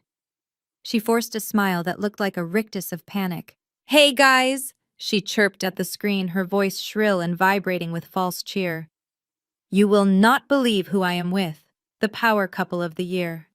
We are all here together, just a little family clumsiness with Mom back there, but we are one big happy unit. Look, it is my sister Dominique and her billionaire hubby." She tried to grab my shoulder to pull me into the frame, to force me into the role of the smiling, compliant sister she could monetize. She was desperate to show her sponsors that she still had access. She needed to prove that the bridge wasn't burned, that she was still part of the inner circle. "Say hi to the fans," Bianca pleaded, her eyes darting between me and the follower count ticking up on her screen. "Tell them we are cool. Tell them the documentary was just drama." I recoiled from her touch. The smell of her desperation was more pungent than her perfume. Dante moved faster than I could process. He did not shove her, he did not shout. He simply reached out and plucked the phone from her hand, with the precision of a machine taking a component off an assembly line. Bianca gasped, grasping at the empty air. "Hey, give that back, I am live." Dante looked at the device in his hand. The comments were scrolling rapidly, mostly people asking why Bianca looked so sweaty and why I looked so cold. He turned slightly toward a passing waiter who was carrying a silver stand with a chilling bottle of Dom Perignon. Dante dropped the phone. It did not hit the floor. It landed directly inside the silver bucket, submerged instantly in the slurry of ice and water. The light on the case flickered once, turning a sickly yellow before extinguishing completely. The screen went black. Bianca shrieked a sound that made the guests in the lobby flinch. "My phone. My content. You just destroyed my livelihood." Dante wiped his hand on a silk handkerchief he pulled from his pocket. He tossed the cloth onto the floor next to her ruined device. "Find a new job, Bianca," he said, his voice low and cutting through her hysteria. "Stop using my wife's image to earn ad revenue. You are not an influencer. You are a parasite." He stepped closer to her, towering over her trembling form. "And let me make myself clear. If I see you point a camera at Dominique again, I will not just destroy the phone. I will buy the platform you are streaming on and ban you for life." Bianca stared at the ice bucket where her career was currently drowning. She looked up at Dante and then at me, expecting me to intervene to save her from the monster I had married. I looked at her. I looked at the sister who had faked invitations to humiliate me. "It is better this way, Bianca," I said softly. "Now you don't have to worry about the haters. You are offline." We turned and walked into the ballroom, leaving her sobbing over a bucket of ice water, mourning the loss of a connection she never truly valued, while the real world continued without her. Bianca was still weeping over her waterlogged phone when Dante turned his attention to the shadow lingering behind a potted fern. Brad was trying to make himself invisible. The arrogance that had fueled him at Le Bilboquet, the swagger he displayed while drinking scotch at the renewal party had evaporated. He looked like a man whose skeleton had been removed. Dante snapped his fingers. It was a sharp, commanding sound that cut through the murmur of the lobby. A member of the hotel security team, a man who looked like he bent steel for fun, stepped forward. He wasn't holding a weapon. He was holding a thick manila envelope sealed with red tape. He handed it to Dante. "Brad, come here," Dante said. His voice was not loud, but it carried the weight of a judge delivering a sentence. Brad hesitated. He looked at the exit, then at the security guard, and realized running would only make the tackle more painful. He walked toward us, his legs stiff, dragging his Italian leather shoes as if they were made of lead. Dante held out the envelope. Brad took it with shaking hands. He opened the clasp and pulled out the first document. It was on heavy legal bond paper.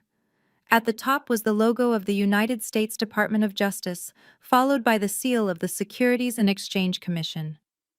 "What is this?" Brad whispered, his face turning the color of ash. "That is the audit trail," Dante replied calmly. "It details the $3 million you diverted from client accounts. It tracks the wire transfers to the Cayman Islands. And the document underneath it is your formal termination notice from the bank. I signed it myself this morning." Brad's knees gave way. He didn't faint. He simply collapsed under the weight of his own corruption. He fell to the marble floor, clutching the papers to his chest. He looked up at me, his eyes wide and wet with tears. "Dom, please," he begged, grabbing the hem of my gown. "You can't let him do this. I will go to jail. Federal prison. Dom, I have a reputation. I am family. You have to stop him." I looked down at the man who had flagged my credit. The man who had sneered at my husband's work clothes. The man who had tried to starve us out of our home. Dante stepped between us, breaking Brad's grip on my dress. He reached into the inner pocket of his tuxedo jacket. For a second, Brad flinched, perhaps expecting a weapon. Instead, Dante pulled out a money clip. He peeled off a single crisp $20 bill. He held it out to Brad, who was still kneeling on the floor like a penitent sinner. "You like to talk about money, Brad," Dante said, his voice devoid of pity. "You like to flash cash to prove you are a man. Well, here's a little liquidity for you." Brad stared at the money, confused. "What?" "It is for the valet," Dante said, dropping the bill. It floated through the air and landed gently on top of the indictment papers. "Actually, scratch that. They took your company car an hour ago. That 20 is for the bus fare. The police station is across town, and I hear the meter runs high this time of night." Dante took my arm, turning his back on the wreckage of the Williams family. Brad remained on his knees in the center of the lobby, surrounded by the elite of Atlanta, holding a $20 tip and the paperwork of his own destruction.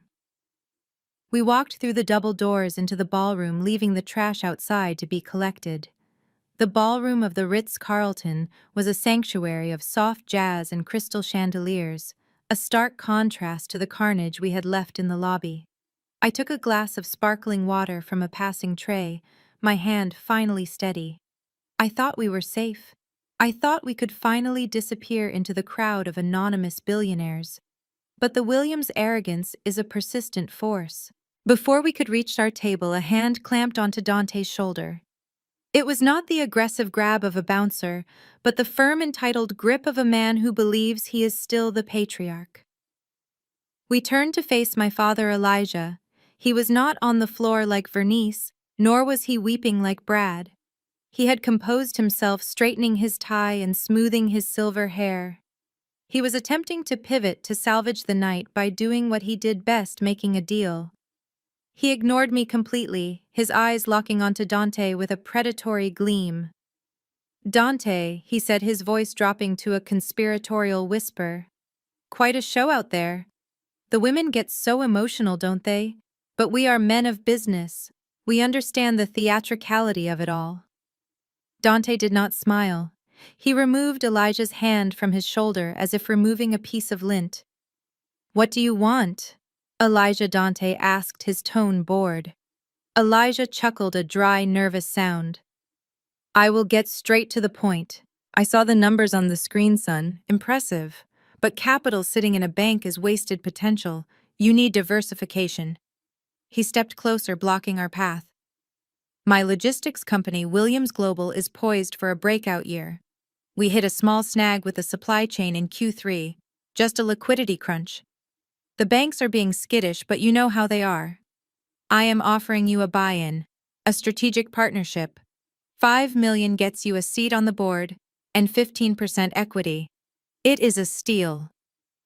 I stared at my father. He was asking the man he had evicted, the man he had called a grease monkey, to bail out his failing legacy. He truly believed that money erased memory.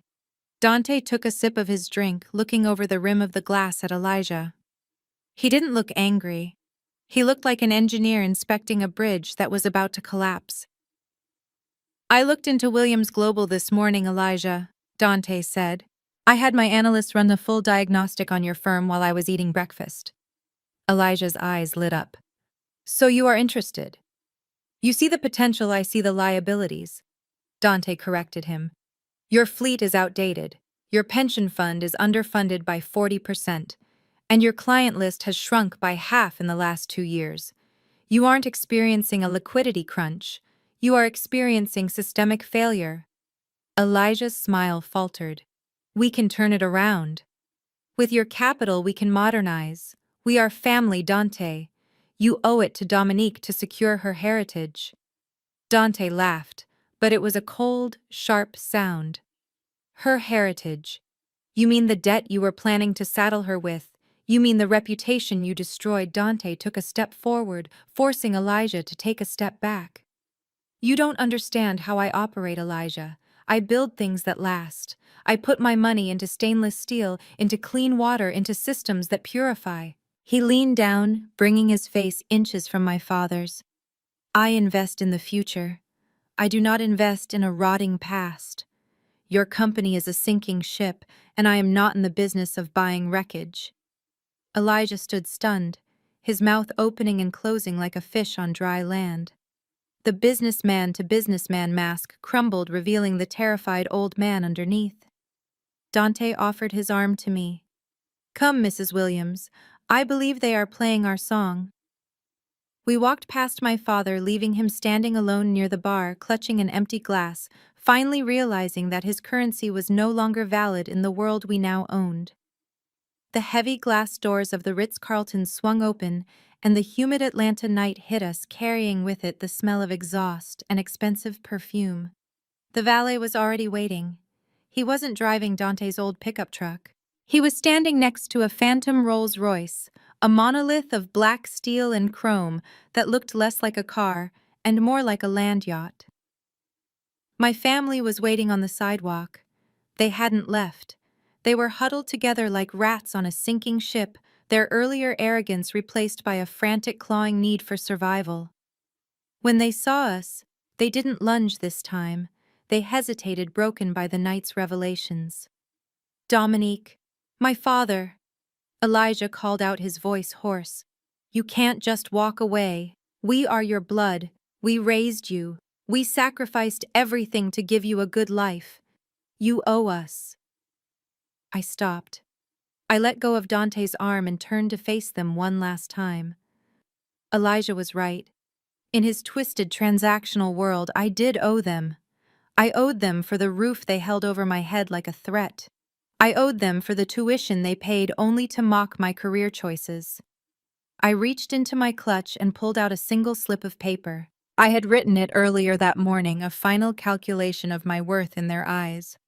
I walked over to Elijah and pressed the paper into his hand. "It is a cashier's check," I said, my voice steady. $342,000. Elijah stared at the check, his eyes bulging. "What is this?" "It is the principal," I answered. "I calculated the cost of my private school tuition, my college expenses, the braces on my teeth, and an estimate of the food I ate at your table for 18 years. Vernice gasped, looking at the number. "Dominique, you don't have to do this. We love you." I ignored her lie. "I am liquidating my position in this family," I said, using the cold financial language they understood. "That check clears my debt. I have repaid my investors. We are now even." I took a step back, looking at the three of them. Brad was weeping silently. Bianca was frantically trying to dry her phone with her dress. Vernice and Elijah were staring at the money. "Do not contact me," I said. "Do not come to my house. Do not call my husband. If you do, the legal team will treat it as harassment." I turned on my heel and walked toward the Rolls-Royce. The valet held the rear door open. The interior was a sanctuary of cream leather and silence. I slid in next to Dante. He didn't say a word. He just took my hand and squeezed it. As the heavy door began to close, I looked out the window. The moment I turned my back, the veneer of family unity had shattered completely. They weren't looking at me. They were looking at the check in Elijah's hand. "That is mine," Vernice screamed, clawing at her husband's arm. "I paid for her school. Give me that check. It is going into the company accounts." Elijah roared, shoving her back. "We are bankrupt, you stupid woman." "It is my inheritance," Bianca screeched, diving into the fray, grabbing at the paper. "You guys ruined my career. I deserve that money." The window sealed shut with a soft hiss, cutting off the sound of their screeching voices. The chaos of the sidewalk was replaced by the hum of the air conditioning. Through the tinted glass, I watched them one last time. They looked small. They looked pathetic. They were tearing each other apart over a scrap of paper, oblivious to the fact that they had lost something far more valuable.